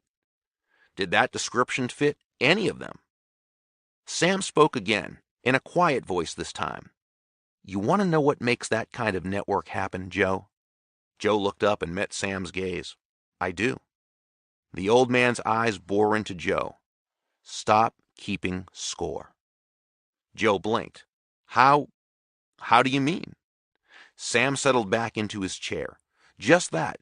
Don't keep track. That's not networking. That's poker. You know how people say win-win?" Joe nodded. "Always look for the solution where you both come out ahead." Sam nodded. "That's right, and it sounds great, in theory. But most of the time, what people call win-win is really just a disguised way of keeping track, making sure we all come out even, that nobody gets the advantage. Even Steven. I scratched your back, so now you owe me." He shook his head sadly. "When you base your relationships, in business or anywhere else in your life, on who owes who what, that's not being a friend, that's being a creditor." Joe remembered what he'd said last Friday on the phone. "Come on, Carl, you owe me one. Hey, who saved your bacon on the Hodges account?" Sam leaned forward again. "You want to know the third law of stratospheric success?" Joe nodded. "Very much indeed." Watch out for the other guy. Watch out for his interests. Watch his back. Forget about 50-50, son. 50-50's a losing proposition. The only winning proposition is 100%. Make your win about the other person. Go after what he wants. Forget win-win. Focus on the other person's win. Here it is, Joe. The third law, the law of influence. Your influence is determined by how abundantly you place other people's interests first. Joe repeated it slowly. Your influence is determined by how abundantly you place other people's interests first. Sam nodded, beaming. Joe hesitated, glanced at Pindar, then back at Sam. That sounds like an awfully noble principle, he began, but I don't quite understand. Sam peered at him. Don't quite get how that's a law of success? Relieved, Joe nodded. Exactly. Sam looked over at Pindar and nodded toward Joe, as if to say, you tell him. Pindar spoke up. Because if you place the other person's interests first, your interests will always be taken care of. Always. Some people call it enlightened self-interest. Watch out for what other people need, with the faith that when you do, you'll get what you need. Sam nodded and watched Joe grapple with this idea for a moment, then said, Tell me, if you asked most people what creates influence, what would they say? Joe's answer came without hesitation. Money, position, maybe a history of outstanding accomplishments. Sam nodded, grinning. Ha, you're right. That's exactly what they'd say. And they'd have it exactly backwards. Those things don't create influence. Influence creates them. And now you know what creates it. Joe blinked. Putting other people's interests first? Sam's smile was beatific. Now you're talking. Joe followed Pindar into the elevator. Side by side, they watched the doors close. As they began their descent, Pindar broke the silence. How would you describe Sam? Amazing, brilliant, magnetic. Magnetic. Pindar seemed to ponder the word. What about Nicole? Would you describe her as magnetic? Absolutely, one of the most striking people I've ever met. Pindar looked at Joe and said, Tell me, what is it about her that makes her so? Joe had to think about that. What was it that made her so striking? I don't know. She's just magnetic. Pindar smiled. Like Sam? It was hard to imagine two more different people than the charming young schoolteacher and the raspy old financier, but yes, they were somehow very much alike. And not just them. Yes, and Ernesto too, and... He was going to say, and you too, but stopped short. He stared at Pindar. What is it? You know, don't you? Bing! They had reached the ground floor. The door slid open, and Pindar gestured with his hand. After you. As they walked through the marble, steel, and glass of the building's majestic foyer, Pindar uttered a single word. Giving. Huh? What about giving? That's what they have in common. Giving. He glanced sideways at Joe and smiled. Have you ever wondered what makes people attractive? I mean, genuinely attractive? Magnetic? He pushed on the big glass door and they walked outdoors into the warm September day. They love to give. That's why they're attractive. Givers attract. They walked silently toward his car. Givers attract, thought Joe. And that's why the law of influence works, because it magnetizes you. The third law, the law of influence. Your influence is determined by how abundantly you place other people's interests first. Chapter 9. Susan. When Joe returned to his office that afternoon, things were in chaos. Their computer system had gone down for a few minutes, and in the process of getting it back online, 3 days of account records and correspondence had been lost. Everyone was frantically pulling files and restoring information to the system from hard copies. As Joe joined his team and plowed into the growing stack of papers, all thoughts of Sam Rosen, Pindar, and the law of influence evaporated. It was nearly 7 when he finally closed his paper-stuffed briefcase, picked it up with a groan, and headed for the elevator. He dropped into the seat of his car, his mind still churning on his work. The next thing he knew, he was pulling into his driveway 25 minutes later.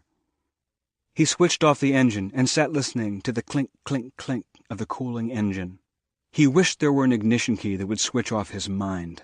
Was he wasting his time with these daily lunchtime lessons and laws of stratospheric success he was supposedly learning? Was any of this getting him closer to making that third-quarter quota he so badly needed to make? He looked at the front door of his suburban duplex and sighed.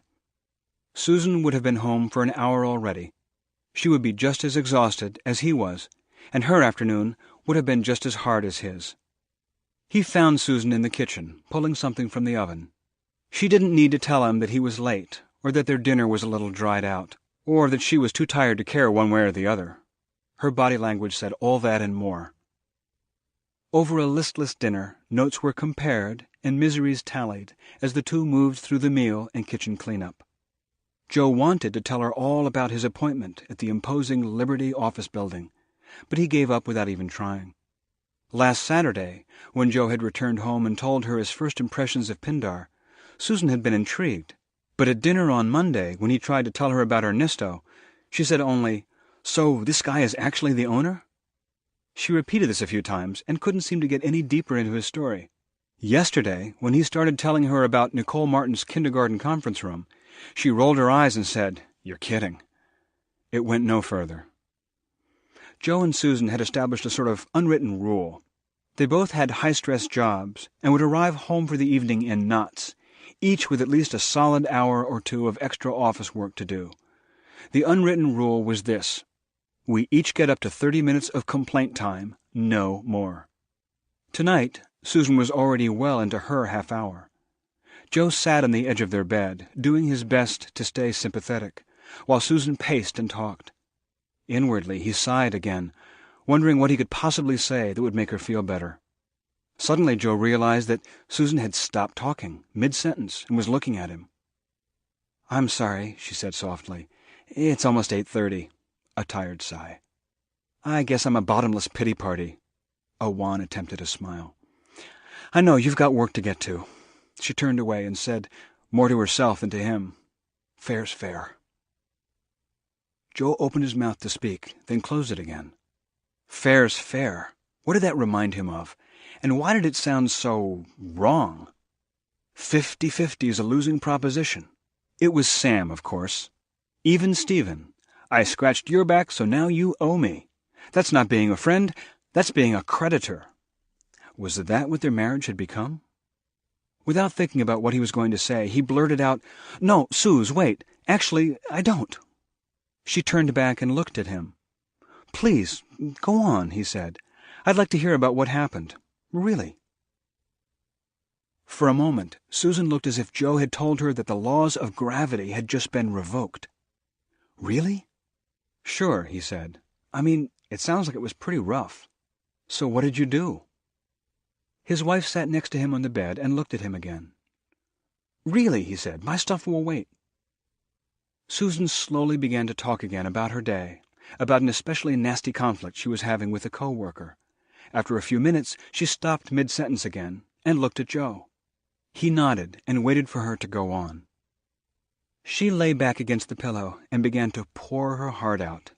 She talked about how long this difficult situation at work had been brewing, why it hurt her so, how lost she was as to what to do about it, how it made her feel. 20 minutes later, she was crying. Joe was mortified. He'd been listening carefully, but she'd talked about so many different issues and covered so much ground, he wasn't sure exactly which thing she was crying about. It seemed as if for Susan everything was wrong. He lay down and put his arm around her awkwardly, but her weeping continued. He murmured a few attempts at words of comfort, feeling foolish all the while. What was it Gus had said? Sometimes you feel foolish, even look foolish, but you do the thing anyway. Finally, her sobbing turned to sniffling, and then that stopped too. Joe felt immense relief. Perhaps his words were not so foolish after all. They seemed to have given her some comfort at least. Perhaps she was just thinking. "Hey," he said. "Love you." Susan said nothing. "Suze?" He stirred her gently. She was asleep. She hadn't heard any of his words of comfort. She'd just cried herself to sleep. Feeling useless and defeated, Joe quietly got himself ready for bed and slipped under the covers. Wrapped in a quiet ache for Susan's misery, and wishing he could have done something to take away its sting, he eventually drifted off. The next morning, he awoke with a start and lurched from deep sleep into sudden horrified realization. Yesterday's lesson! What was it? Sam Rosen, networking, an army of personal walking ambassadors. The law of influence. He had gone from work to home to bed and passed the night away without even thinking about the day's lesson, let alone trying to apply it. He groaned and grabbed his pillow, meaning to throw it across the room in frustration. But as he did, he realized that Susan was not in the bed next to him. He glanced at the clock. 8:15. He had overslept. Susan must have crept out of bed and left the house without talking to him, without even bothering to wake him. He groaned again. He'd blown Pindar's lesson, he was late for work, and he was on the outs with Susan. 3 strikes, Joe, he muttered. Pindar's words echoed in his mind. If you don't abide by my condition, our meetings will come to an end. He dragged himself upright, with sinking thoughts about calling Brenda to cancel his lunch appointment with Pindar. And then he glanced at Susan's pillow and noticed a piece of paper, folded in half, with a single word written on the outside. Sweetheart. When was the last time Susan had called him that? Come to think of it, when was the last time Susan had written him a note? He picked it up and opened it. My sweet Joe, I hope I succeeded in slipping out without waking you. You deserve the extra rest after the earful I gave you last night. Thank you so much. Thank you for your generosity. Generosity? My sweet Joe. He read the rest of the note. I can't remember ever feeling so listened to, so heard. I love you. S. Joe was at a loss. Generosity? What had he been generous about? He looked back at the note, scanning it for answers. Thank you for your generosity. I can't remember ever feeling so listened to. He rubbed his face, amazed. It wasn't about complaining at all. She just wanted him to listen, just wanted to be heard. All at once, he remembered that voice like a creaking gate hinge. Stop keeping score. And then he laughed. He had done the homework. Chapter 10. The Law of Authenticity. What was it like? They were the first words either had spoken the whole 15 minutes they'd been on the road into town. Much like yesterday, when he'd been unable to stop thinking about the office, Joe was now having a hard time tearing his mind away from Susan's note and her tearful aria of woes the night before. Pindar's query caught him off guard. Sir? Joe didn't think he'd called Pindar Sir since their first meeting. Applying the third law, said Pindar. What was that like for you? It occurred to Joe that up to this point, Pindar had never once asked him anything about his homework or checked to make sure he was fulfilling the condition. So why was he asking now? A glance at Pindar told him the man wasn't checking up on him. He was asking because he genuinely wanted to know. It's because he knows something happened, he thought, something important. It went okay. I think it did. Honestly, I'm not sure. Pindar nodded, as if Joe's response made complete sense. These lessons don't apply only to business, Joe. A genuinely sound business principle will apply anywhere in life. In your friendships, in your marriage, anywhere. That's the true bottom line. Not whether it simply improves your financial balance sheet, but whether it improves your life's balance sheet. I guess I never thought about that before. I highly recommend it. He glanced sideways at Joe. My wife and I, remember, have been married for nearly 50 years. 50 years, Joe echoed. 50 years. The man's marriage had lasted nearly twice Joe's current lifespan. Now, this is going to sound very old-fashioned. Pindar glanced at Joe again, as if looking for confirmation that Joe understood this. Okay, Joe said, nodding. I believe there is one reason, and only one reason, that we have stayed together so long and are as happy together today as we were 48 years ago. More so, in fact. That reason is this. I care more about my wife's happiness than I do about my own. All I've ever wanted to do since the day I met her is make her happy. And here's the truly remarkable thing. She seems to want the same thing for me."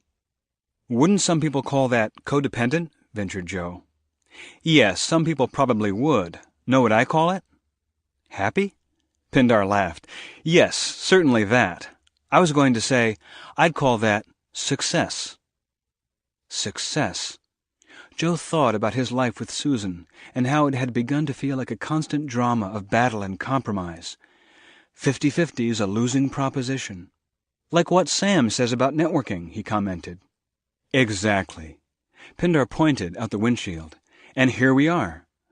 Joe saw the huge auditorium looming ahead and turned in to the underground parking lot. They were going to hear the keynote speaker at an annual sales symposium. It was one of the city's largest events, and it attracted participants from all over the country. Today's speaker, though, was a local resident. Her name was Deborah Davenport. The place was packed, but Pindar had reserved 2 seats for them at the back of the large hall. Joe was impressed by the size of the crowd. He guessed there were a good 3,000 people waiting to hear the speaker. And she did not disappoint. After the symposium's master of ceremonies gave a brief, glowing introduction, the speaker stepped center stage to a standing ovation from the crowd. She waited gracefully until they had finished their applause and seated themselves. 12 years ago, I turned 42, she began. I got 3 presents for my birthday. 1. My best friend gave me a $100 gift certificate to J.C. Penney, which in those days was the high watermark of my fashion existence.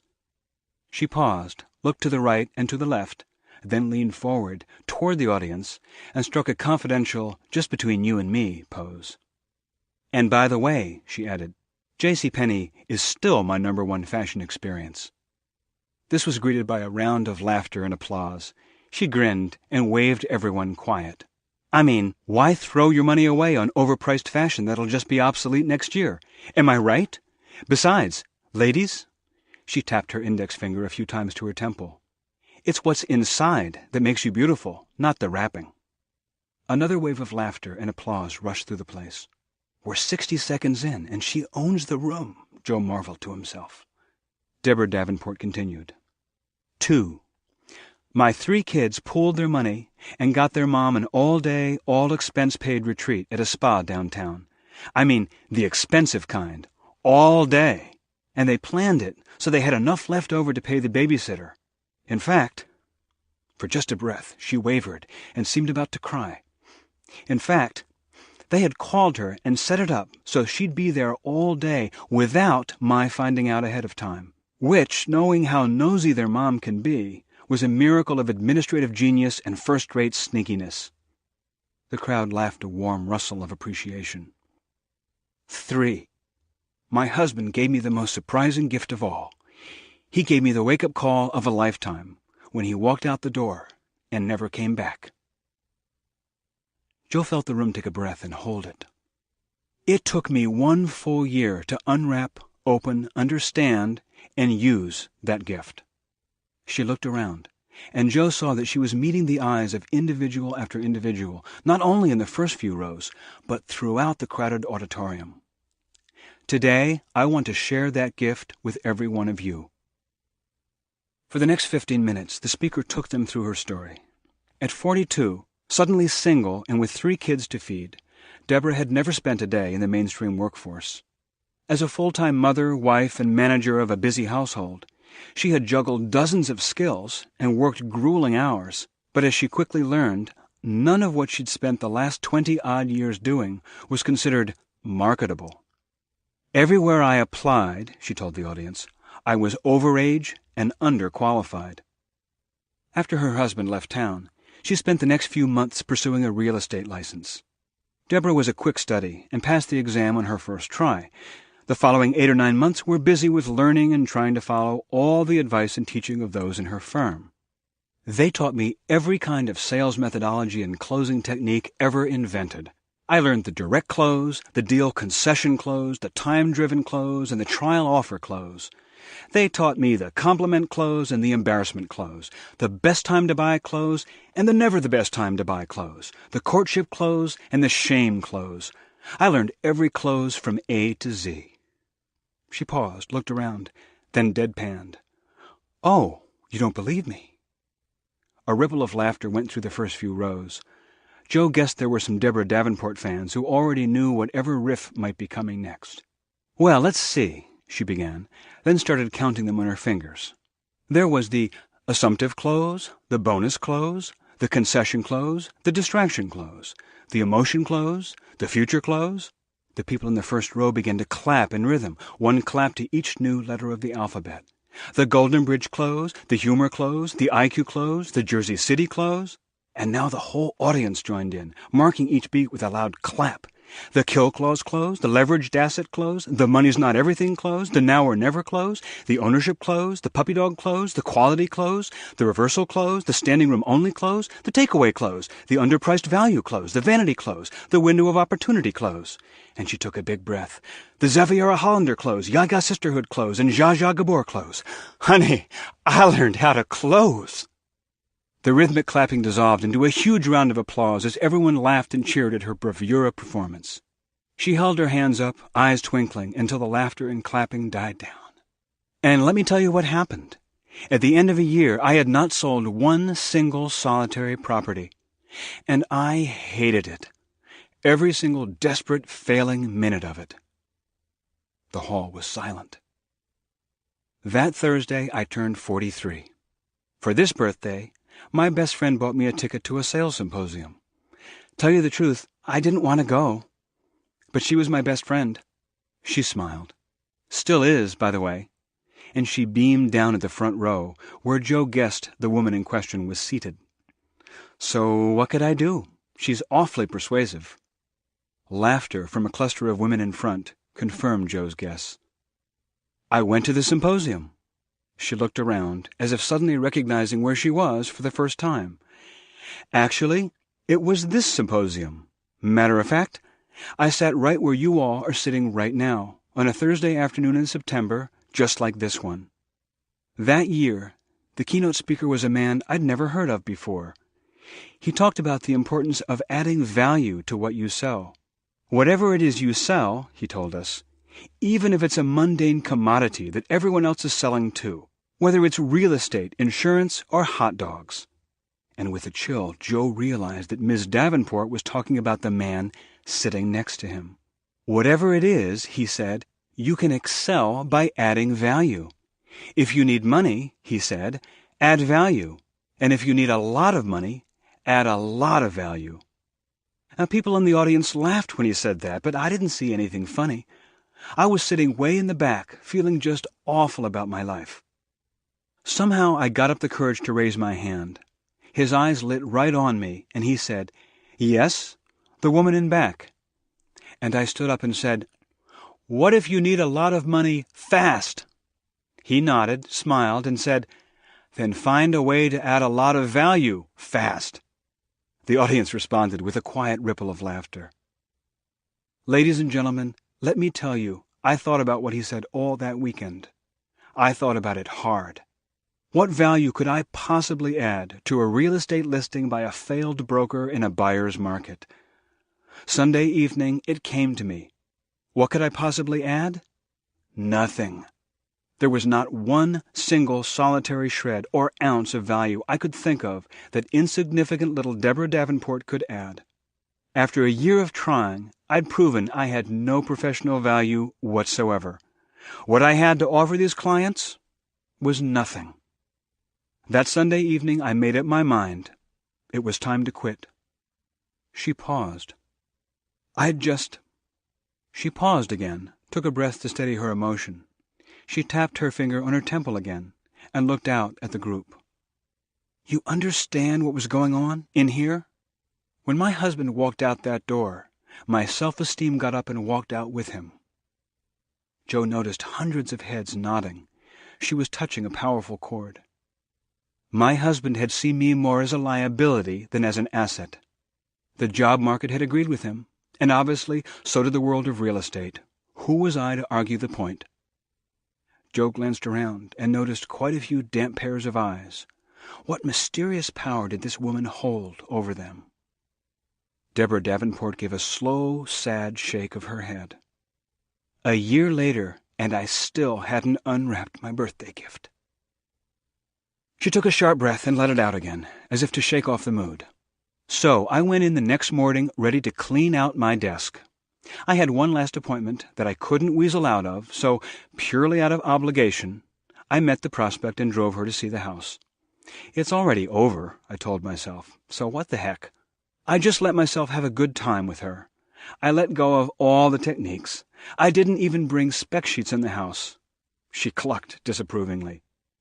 On the way over, we just chattered, talked about everything and anything, silly stuff.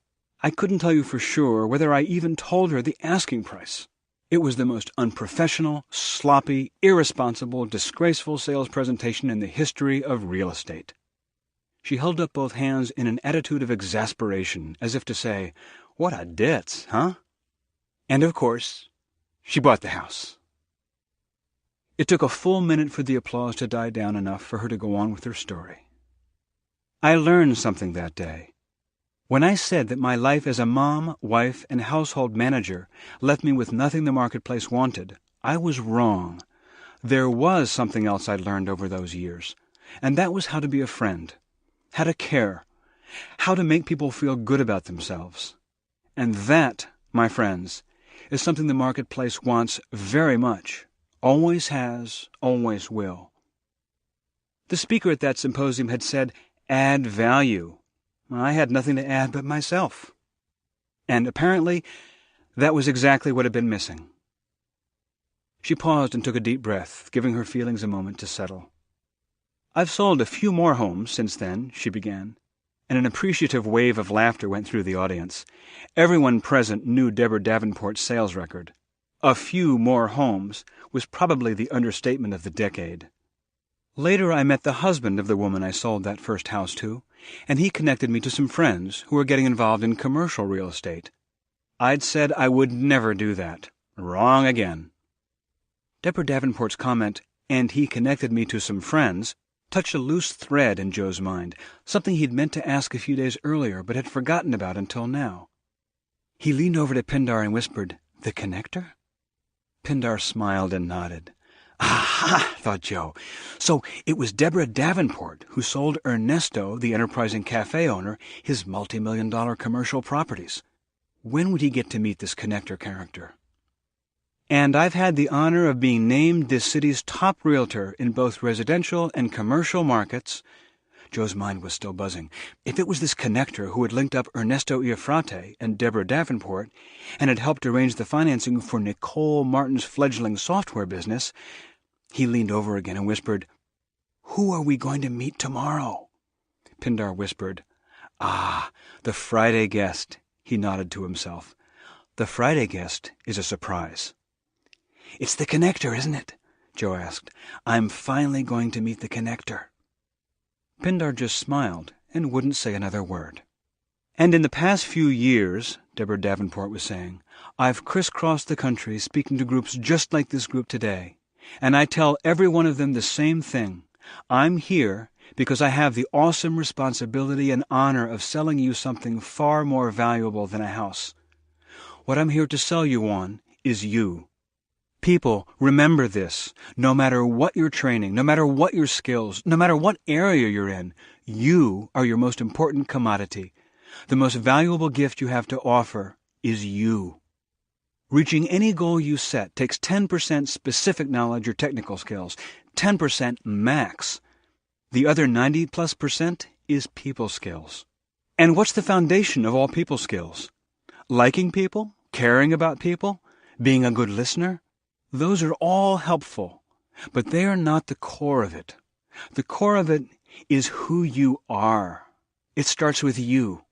As long as you're trying to be someone else, or putting on some act or behavior someone else taught you, you have no possibility of truly reaching people. The most valuable thing you have to give people is yourself. No matter what you think you're selling, what you're really offering is you. She glanced toward the back of the hall, and Joe was startled to realize that she was looking directly at him. Or at least, it certainly seemed like it to Joe. "You want great people skills?" She leaned in toward the audience as if confiding something to her best friend. "You want people skills?" she repeated. "Then be a person." She looked around from face to face. "Can you do that? Will you do that?" She looked to the left and then to the right again, meeting the gaze of dozens of individuals. "It's worth 10,000 times more than all the closing techniques that have ever been or ever will be invented. It's called authenticity." Joe remembered wondering what mysterious power this woman held over them, and knew he had just heard the answer. They pulled out of the parking garage in silence and threaded their way through the downtown maze. Joe had thought about many things in the last few days and had reevaluated much about the way he did business. But he had not been prepared for the impact that Deborah Davenport had on him with that single word. Authenticity. He glanced over at Pindar's impassive expression, unreadable as the Sphinx, then back at the road. "You know why I came to see you Saturday?" Pindar nodded. "You were hungry to learn about success, genuine success." Joe paused, then said, "Actually, no, not really. The truth is—" Pindar glanced at him, his eyes serious.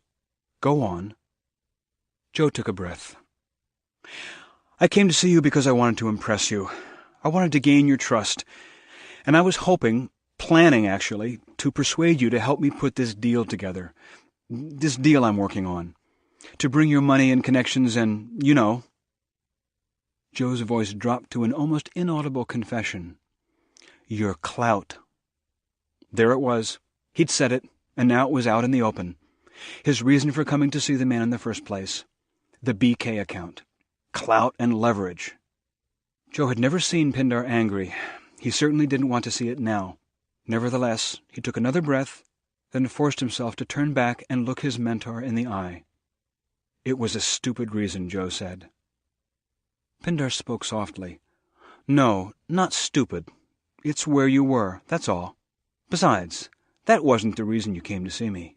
You only thought it was the reason you came to see me." Joe stared at him. "Then what was the real reason I came?" Pindar smiled. "You were hungry to learn about success. Genuine success."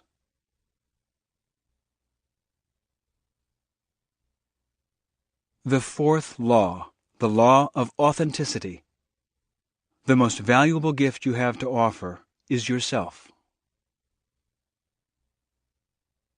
Chapter 11. Gus. Gus left Joe alone that afternoon. He sensed the younger man needed some space. He didn't know exactly what had happened, but he suspected that Joe was experiencing the cleansing pain of honest self-reflection. As 5 o'clock approached, Gus closed up his desk, switched off his lamp, gathered up his things, and padded over to pluck his tweed jacket from the coat rack. "Gus?" He turned and saw Joe looking at him. The young man looked pensive. No, it was more. He looked positively contrite. "You have a minute?" Gus left his jacket on the rack. "Sure." He took a seat next to Joe's desk, folded his hands, and looked up. Joe came around the desk, pulled a chair over, and sat down next to Gus. "I need to tell you something." Joe paused. Gus waited.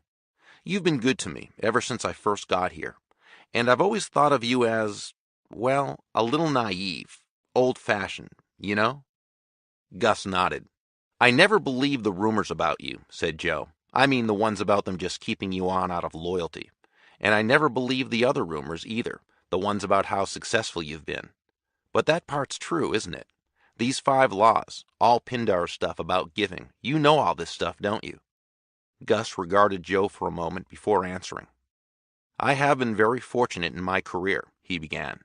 "And yes, I have been to the Stone Mansion and learned those same lessons you've been learning this week." Gus looked at his hands, then back at Joe. "Let's see. Today being Thursday, I'm going to guess that you've just heard about the 4th law of stratospheric success?" Joe nodded. "Authenticity. And now I'm supposed to figure out some way to apply it." Gus pursed his lips thoughtfully. "Well, seems to me perhaps you just did." Joe stared at Gus for what seemed like an entire minute. Gus smiled back, unblinking. "It's you, isn't it?" Joe said softly. "You're the connector." Gus unfolded his hands, leaned back in his chair, scratched his head, looked out the window, then looked back at Joe and spread out his hands. "You got me. I met our friend Pindar 35 years ago. Introduced him to Sam Rosen a few years later. A few years after that, I invested a few dollars and bought both men hot dogs at a neighborhood stand I knew about. That hot dog lunch turned out to be a very productive investment. He gave Joe a moment to digest this information, then continued. A little over 10 years ago, I introduced Ernesto Iafrate and his wife to Deborah Davenport, the woman who sold my wife our house. Unless I miss my guess, you probably heard her speak earlier today. Dazed, Joe just nodded. A few years later, when some young friends of mine wanted to form their own software company, I introduced them to Sam, who gave them financial advice. Sam, Pindar, and I invested in Nicole Martin's little venture, and we did well, just as we did with Iafrate's cafe. Noting Joe's open-mouthed stare, Gus laughed a little self-consciously. I don't know, I just keep finding good horses to back. I've always been pretty lucky that way. He looked Joe in the eye, and Joe understood that he was saying he considered Joe to be one of those good horses too, and that it had nothing whatsoever to do with luck. I don't get it, Joe blurted out. Forgive me for putting this so bluntly, but you must be worth millions. Gus gazed at Joe with an intensity Joe had never seen in the old man's face before. This is something I consider very, very private, but I'd like to share it with you now and trust that this will be confidential between us. My net worth. Joe nodded. Gus named a figure. Joe's knees went weak. But why do you still work here? Why do you still work at all? Before Gus could answer, Joe held up one hand. No, don't tell me. I'll bet I know. He thought about Gus's long, rambling conversations, his easy manner with potential clients, his erratic, extended vacations. He smiled. You just love what you do. You love talking with people, asking them questions, learning all about them, finding ways you can help them, serve them, fill a need, share a resource. Gus stood up, ambled over to the coat rack, retrieved his tweed jacket, and winked at Joe. An old man's got to have some fun. As Gus walked to the elevator door, Joe smiled and called out, See you at lunch. Gus turned and looked back at Joe, puzzled. Lunch? Joe chuckled. Oh no, this time I have it figured out. You're the connector, right? So you're my lunch date at Pindar's tomorrow. The Friday guest. Ah, the Friday guest. Gus gave a little laugh. Me? No, it's not me. He laughed again and stepped into the elevator, talking to himself as he went. The Friday guest. Now that should be fun. Chapter 12. The Law of Receptivity. Friday at 12 o'clock sharp, Joe rapped briskly on the front door of the great stone mansion. He glanced up at the gathering clouds and slipped his hands into his pockets for warmth. Today was the kind of late September day that held more hints of approaching winter than of departing summer. He was about to knock a second time when the door swung open and Rachel appeared. Joe, come on in, she said, leading him into the study. The old man had an unexpected phone call. If you don't mind waiting here, he'll be down in just a few minutes. Joe looked around the oak-paneled room with its muted tones and its smells of leather and old books. You're not going out today, Rachel said in answer to Joe's unspoken question. Today's the day you dine here. Joe noticed that Rachel said this as if it were part of an established sequence, something she'd explained many times before. Today's the Friday guest, huh? Rachel smiled. Exactly. Can I ask you a question? Joe had been itching to have this conversation ever since Wednesday when Pindar had told him Rachel's story. Sure. What's it like, working for Pindar? Rachel hesitated, then smiled at Joe. Honestly, she sat down in one of Pindar's wingback chairs, it's been amazing. In the years since she had first come to work at the Stone Mansion, Rachel had learned more about the art of good business than most entrepreneurs would pick up in a lifetime of experience. She learned about finance and philanthropy, negotiation and networking, resources and relationships. Pindar's principles of cooperative commerce from A to Z, she said with a grin. And she applied all these lessons by throwing herself into the earnest study of her passion, the making of excellent coffee.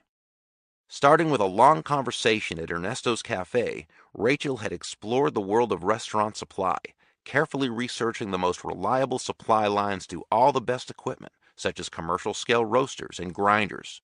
She also taught herself to source premium coffee beans from all over the world. She started by getting to know a few individual coffee farmers in Colombia that she had connected with through her Spanish teacher at college, who was Colombian. Quickly picking up the region's different Spanish dialects, she easily made additional contacts in the surrounding countries of Ecuador, Venezuela, Peru, and Brazil.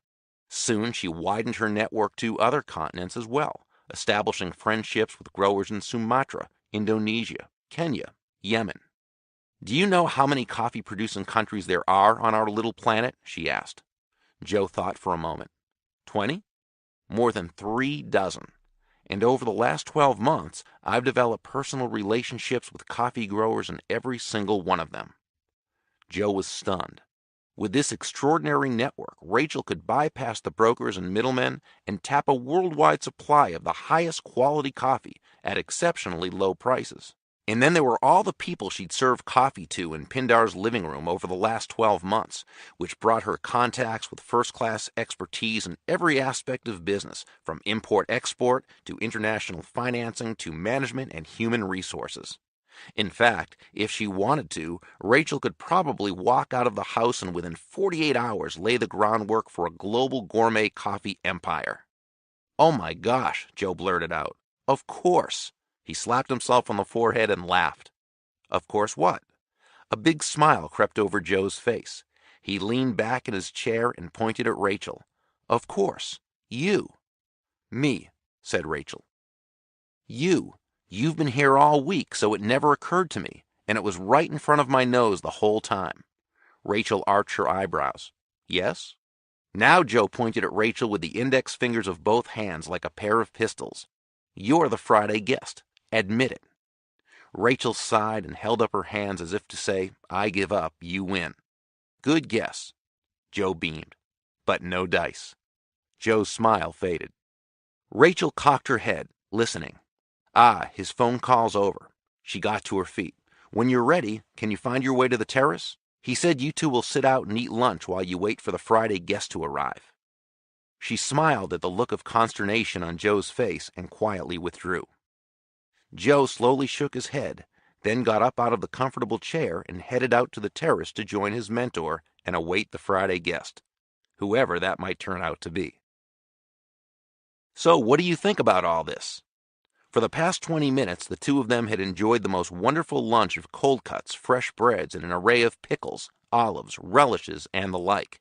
Joe counted 5 different types of mustard, and he had managed to sample every one of them. But he knew Pindar's question was not about the lunch spread. It was about everything he had seen and heard during the week. Joe hesitated, then spoke carefully, as if stepping from stone to stone across a river. "I think it all sounds amazing, wonderful, really wonderful." He paused, feeling the spreading warmth of the late September sun. "And?"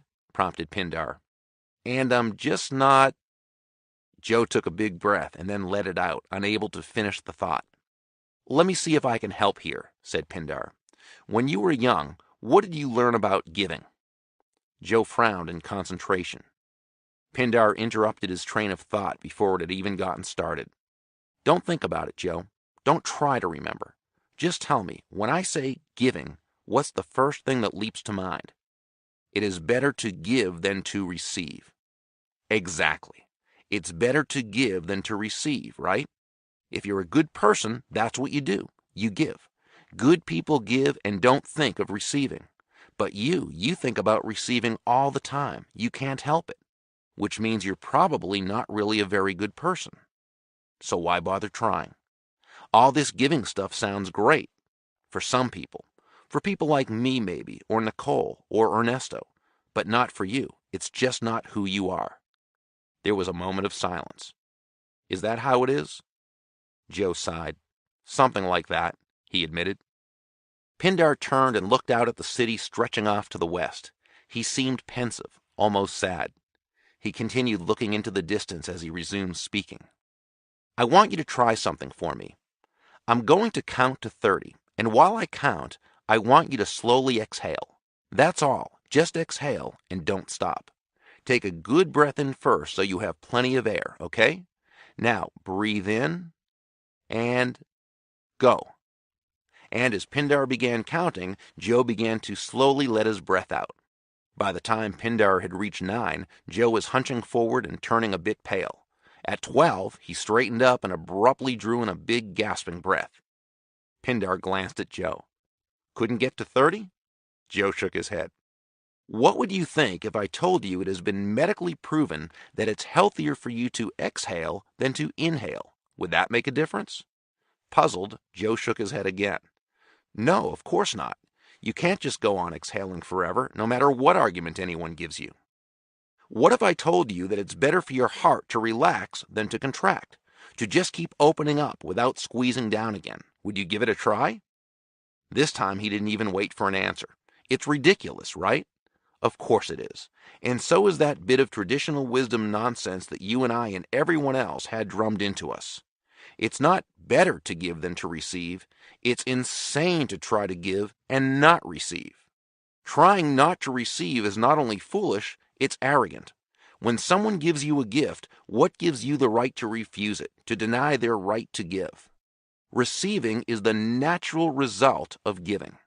If you give and then try to stop the receiving that comes back, you're like King Canute watching the tide roll out and commanding it not to come back in. It has to come back in, just as your heart has to contract after relaxing. At this instant, all over the globe, all of humanity is breathing in oxygen and breathing out carbon dioxide. So is the rest of the animal kingdom. And right now, at this instant, all over the globe, the billions and billions of organisms of the plant kingdom are doing the exact opposite. They're breathing in carbon dioxide and breathing out oxygen. Their giving is our receiving, and our giving is their receiving. In fact, every giving can happen only because it is also a receiving. And with that, Pindar abruptly stopped speaking and gazed again out at the city and mountains beyond. Joe sat riveted to the spot, as if in the aftermath of an earthquake. Every giving can happen only because it is also a receiving. For a full minute, neither spoke. Joe heard nothing but the confused rush of blood in his ears. It was as if he could hear the sounds of thought swirling in his brain. Then he became aware of his breathing, in and out, in and out, in and out, and he laughed. A horse. Pindar turned and looked at him quizzically. A horse, Joe repeated, to water. You can lead a horse to water. Pindar cocked his head and waited. But you can't force him to take the water you offer. That's the last law, isn't it? Receiving, choosing to receive. Pindar said nothing, nor did he move. He just continued to watch and listen. Joe's thoughts started coming in a rush. All the giving in the world won't bring success, won't create the results you want, unless you also make yourself willing and able to receive in like measure. Because if you don't let yourself receive, you're refusing the gifts of others, and you shut down the flow. Because human beings are born with appetite, nothing is more naturally geared toward being receptive than a baby. And if the secret of staying young, vibrant, and vital throughout life is to hang on to those most precious characteristics we all have as children, but which get drummed out of us, like having big dreams, being curious, and believing in yourself, then one of those characteristics is being open to receiving, being hungry to receive, being ravenous to receive.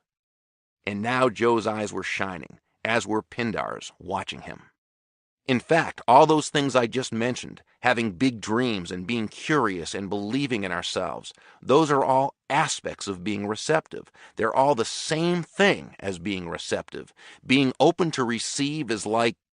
And here Joe seemed to grapple for a moment. He spread out his arms and looked upward as if searching for a word big enough to convey his thoughts.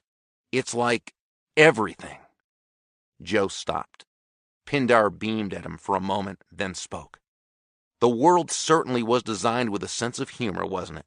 Inside every truth and every appearance, there's a bit of opposite tucked inside. Just to keep things interesting, Joe mused aloud. Yes, Pindar replied, nodding with delight. That's an excellent way of putting it. Just to keep things interesting. Things are always a bit the opposite of what they seem. So the secret to success, Joe went on, to gaining it, to having it, is to give, give, give. The secret to getting is giving, And the secret to giving is making yourself open to receiving. What do you call this law? Pindar raised his eyebrows. What would you call it? And Joe replied without hesitation, the law of receptivity. Pindar nodded thoughtfully. Good. They sat together in silence for a long moment, contemplating the law of receptivity and the glorious irony of creation that tucks its greatest truths carefully inside of paradoxes.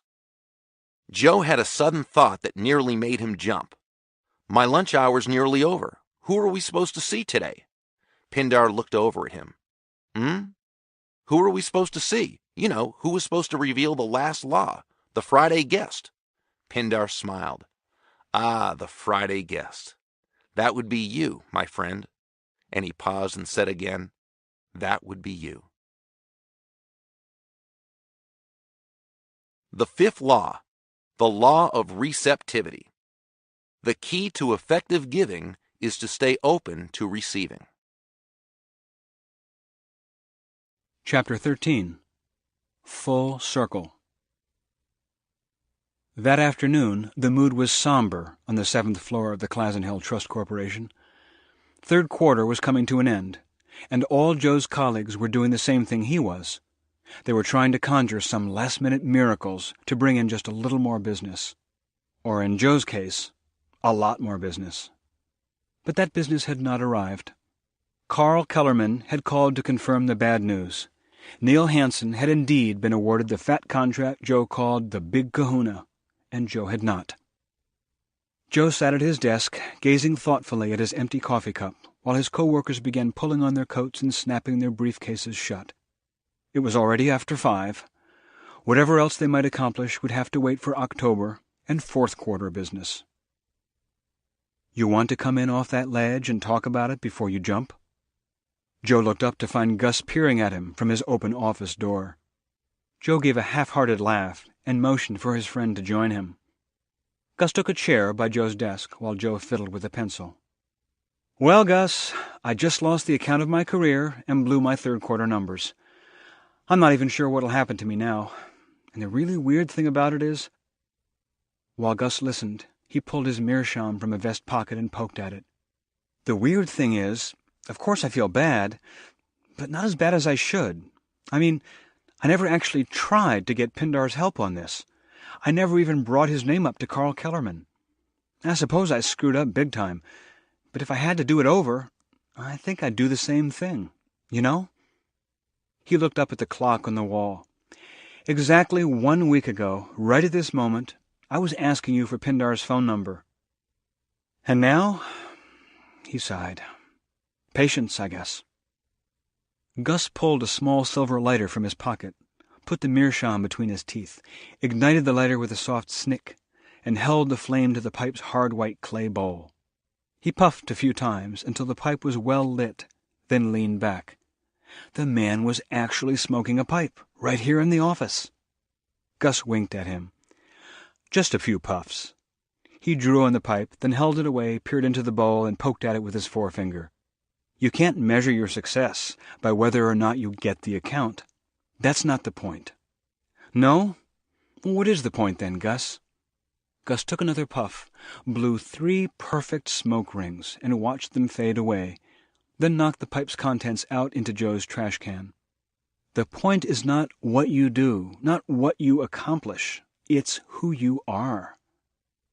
Suddenly Joe felt like crying. I know, it's just... He looked up into Gus's face and was struck by how much his kindly expression reminded him of Pindar's. It's just... I hate to sound so pragmatic and mundane, but what good is all that if it doesn't generate any wins in the marketplace? I could be a saint and starve to death. Joe cast a forlorn glance around the office, looked up at the clock, and suddenly sat bolt upright. Ah, the last law!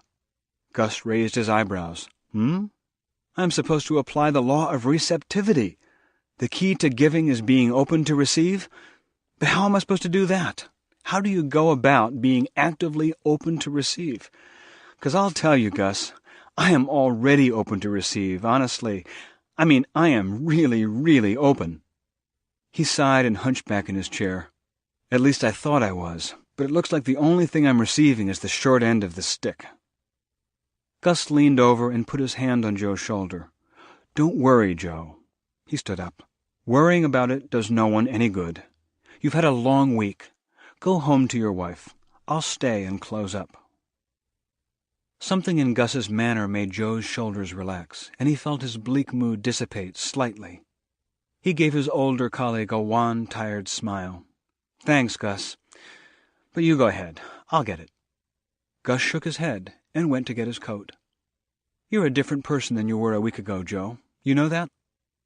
He walked to the elevator, pushed the down button, and turned back just as the door slid open. Although this Joe was already inside there, too, just not quite visible yet. He smiled. "Good night, Joe." "Night, Gus, and thanks." Alone in the office now, his eyes closed, Joe sat, quiet. He could feel the daylight ebbing. Time to close up. He slowly got to his feet. He ambled over to the coffee urn, dumped out the shallow, bitter pool of late-afternoon coffee, removed and discarded the cool, damp grounds, rinsed out the big metal cylinder, and began to wash the area around the percolator with wet paper towels. As he washed the cups, drying and stacking them neatly in the cupboard, he thought of Rachel and her illustrious brew. He felt an odd smile of contentment bubble up from inside and spread over his face. He stopped moving and listened to the quiet stillness of the normally busy office. What was it he was feeling? The quiet felt almost as if it were alive, motionless, but listening. It felt, how would you describe it? Receptive. The phone rang. Joe swiveled to stare at it, then at the wall clock. At 6:15? On a Friday? He picked up. "Hi, is this Joe?" It was not a voice he recognized. "I can't believe you're still there." "I'm sorry, have we—" Joe couldn't place the voice. "No, you don't know me. Name's Hanson, Neil Hanson. Ed Barnes gave me your number." "Who? Ed Barnes referred to me? Are you sure you—" And then he remembered. Ed Barnes, the competitor whose name he had given to Jim Galloway. The phone conversation Monday, his first day of homework. Give more in value. "Wait," Joe stammered. "The Neil Hanson that got that account with—" "Listen," the man sounded frantic. "I'm in a real jam." Joe couldn't believe his ears. The guy who had nailed the BK account without breaking a sweat, an arch-competitor referred by yet another competitor, was now on the phone with Joe because he was in a jam? "And Ed said it was a long shot, but I might as well give you a call, that you might know someone, that you'd given him a great referral. I've got a guy about to call me back who works with this huge account. I'm talking seriously huge, and he's in a major bind. This account's lost their supplier, and they need someone fast, because they have this major thing lined up." "Who's the account?" asked Joe. He heard the man pause on the other end. "You won't believe me when I tell you." He told Joe the name of the account. For a moment, Joe couldn't breathe. It was a name next to which the big kahuna would seem no more than a minnow. This was not a big kahuna. This was a humongous kahuna. Joe felt dizzy. "What do they need?" he asked faintly. "Hang on a second. It's them calling now." Neil Hanson clicked off the line for a moment, and Joe paced as he waited. After 10 or 15 of the longest seconds Joe had ever experienced, the voice came back on the line. "Okay, now they're hanging on a sec. All right, here's what we got. They're buying 3 international hotel chains and consolidating them all under one roof, rebranding them with a strong emphasis on business conferences and resorts, and kicking the whole brand off by relaunching a luxury cruise line they purchased as part of the whole package. Get this, in 3 weeks." Joe was afraid to ask. And, okay, last minute, they lost a critical concession. The supply people they were working with started getting funny with their pricing structure and finally had to pull out. None of the other suppliers we've tried to put them together with can possibly meet their scale or their quality standards. None of the other guys are big enough, and frankly, none of them are good enough. Whoever can make this happen is going to be sitting on an amazing package. But I can't find anyone who can pull it off, not on this scale, price, and schedule. "What's the concession?" Joe almost whispered. The other man's voice came back with a defeated, tired, Friday afternoon tone. "Premium, top-shelf coffee. I'm talking Hundreds of thousands of customers. I'm talking mega high quality at impossibly high volume. 3 weeks. 3 weeks. Nobody's come close. Joe took a long, slow breath, then sat down slowly in his chair. He smiled. "You know," he said, "I just might know someone." Chapter 14. The Go-Giver. The young woman emerged from the parking garage, blinking in the bright August sunlight. "You'll do fine, Claire," she murmured to herself for the 3rd time that morning. She'd been communicating with this company for a few weeks now, but it had been all by phone and email. Today, she was going to meet the man himself. "You'll do fine," she repeated, and headed down the block. Claire had done quite a bit of research on this young company in the past few weeks, hoping to gain some insight into exactly what might have catapulted it into such amazing overnight success. It was not quite a year since one of the company's founders had had the good fortune to land the huge contract that launched the business she was about to visit into its stratospheric rise. One of those sweetheart deals that comes along once in a lifetime, if then, was how one magazine article had described it. Yet in the 10 months since, he and his partners had come into one good stroke of luck after another. As young as he was, there was already a reputation circulating about his having a golden touch. Claire arrived at the address she had been given, a converted factory building in the city's old garment district, surrounded by boutique grocery markets and loft apartments. She peered through the door, and sure enough, there was the name, hand-carved into a large wooden sign in the quaint tile foyer. Rachel's Famous Coffee, 5th floor. She leaned back and glanced up, counting the floors. The 5th floor, that would be the top floor. The sun's glare made her a little dizzy. "Doesn't look like their success has gone to their heads," she mused, as she stepped through the tiny foyer and into the ancient elevator. The receptionist at Rachel's Famous Coffee greeted Claire with a warm smile and directed her down a long hall to a door bearing the single word, "Brainstorming." She knocked twice, softly, then twice again with more assurance. The door swung open and she heard a man's voice exclaim, "Come in!" A beaming, spectacled, round-faced man in his late 30s ushered her into the spacious conference room as he shook her hand. "You must be Claire," said the man. "I'm Hansen, Neil Hansen. It's so good to meet you. My partners and I appreciate all the hard work you've put into your proposal." Claire nearly gasped. The huge polished hardwood conference table in the center of the room was covered with an elaborate scale model of what looked like a tiny mountainside settlement. On the outskirts of the village, a bank of wind-powered turbines drove a nearly invisible irrigation system that snaked through a series of tiered fields. The designer in Claire marveled at the simplicity and efficiency of the whole thing. It was stunning. "Thank you very much, Mr. Hansen." Claire glanced up at the wall on the other side of the table and saw that it was covered with breathtakingly beautiful photographs, all of them black and white shots of children of varying ages and modes of dress. The man followed her gaze and smiled warmly. "Amazing, aren't they? There's no force more powerful than the trust in a child's face." He walked around the table with Claire as she took in photo after photo.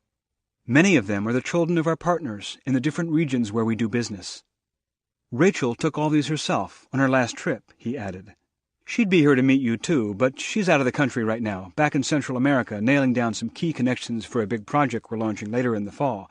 Big project, I'm talking seriously huge. But hey, you're here to see my other partner anyway, yes?" Claire nodded. "Why don't you go ahead in," said Neil Hansen, gesturing to a connecting door in the next office. "He's expecting you." "Claire, welcome. Thanks for taking the time to see me," said the 3rd founding partner of Rachel's Famous Coffee. "It's an honor, sir," Claire replied as she wondered, why is he thanking me? "Please, call me Joe. If you say, sir, I won't know who you're talking to." Claire smiled. Despite her nervousness, something about the man's voice had put her curiously at ease. "All right, Joe."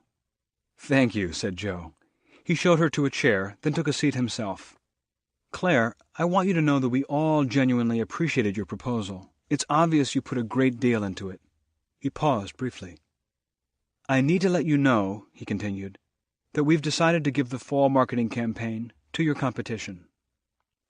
There it was, the moment Claire had been preparing for all morning, yet it still hit her like a thunderclap. I appreciate your telling me in person. You're not surprised? How could I be, sir? I mean, Joe. They're a big firm, and I'm a solo freelancer. The fact is, they have a lot more to offer you than I do. Actually, Joe replied, with all due respect, we don't think so. More experienced, yes, and they're excellent at what they do. But frankly, Claire, you're very talented, and what's more, you've got heart. Heart? Claire was confused. I just told you that we're giving this contract to your competition. Your response was to thank me and give them a compliment. You've got heart. In fact, Joe continued, that's why I asked you to meet with us today. The campaign we're giving your competition is an important one, but we've got another project that in the big scheme of things is even more so. My partners and I have started a foundation that is about to launch a major international initiative. The purpose of the Rachel's Famous Coffee Foundation is to work with indigenous communities throughout Central America, Africa, Southeast Asia, all the coffee-producing countries in the world, helping to create community-based, self-sufficient business cooperatives. He paused a moment to let Claire absorb what he was saying. This project is going to make a genuine, lasting difference for communities all around the world. It's going to take a significant amount of money to fund it properly. We need someone to design and coordinate the global effort to raise that money. I know this is a little different from what you've been doing up until now, but we'd like that someone to be you, if you're interested. Claire was too thunderstruck to say a word. Joe nodded as if Claire had spoken, and continued. Of course you'll need to think about this. What I'd really like is to have my wife, Susan, tell you more about it. She's the smartest civil engineer I know, and we've been lucky enough to persuade her to leave her position with the city and join us. And, he glanced at his watch, she'll be meeting me in a few minutes downstairs to go for lunch. Do you have time to join us? Claire paused, looking for the right words. Sir?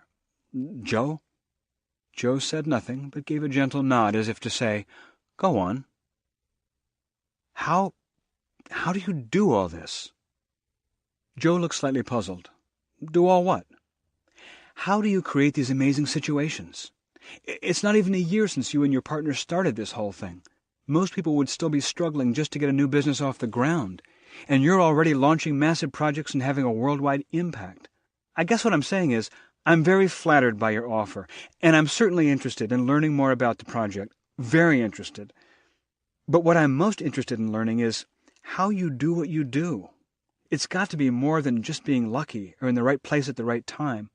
Whatever it is you three have tapped into, I'd sure love to know what it is and how it works. For a moment, Joe seemed lost in thought. Claire was starting to wonder if she'd been too bold, and perhaps offended him, when he took a deep breath and spoke. A question like that deserves a clear, complete answer, and I promise to give you exactly that, over lunch if you're free to join us. Have you ever been to Iafrates? It's our favorite. Claire heard herself say, Thank you, and No, I haven't. Joe smiled as he got to his feet. There's someone there I'd like you to meet.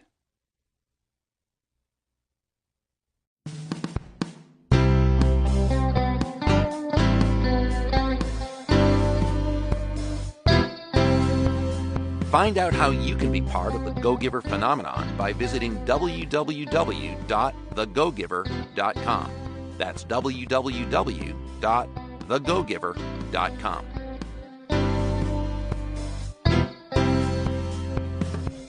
This has been a Gildan audio production.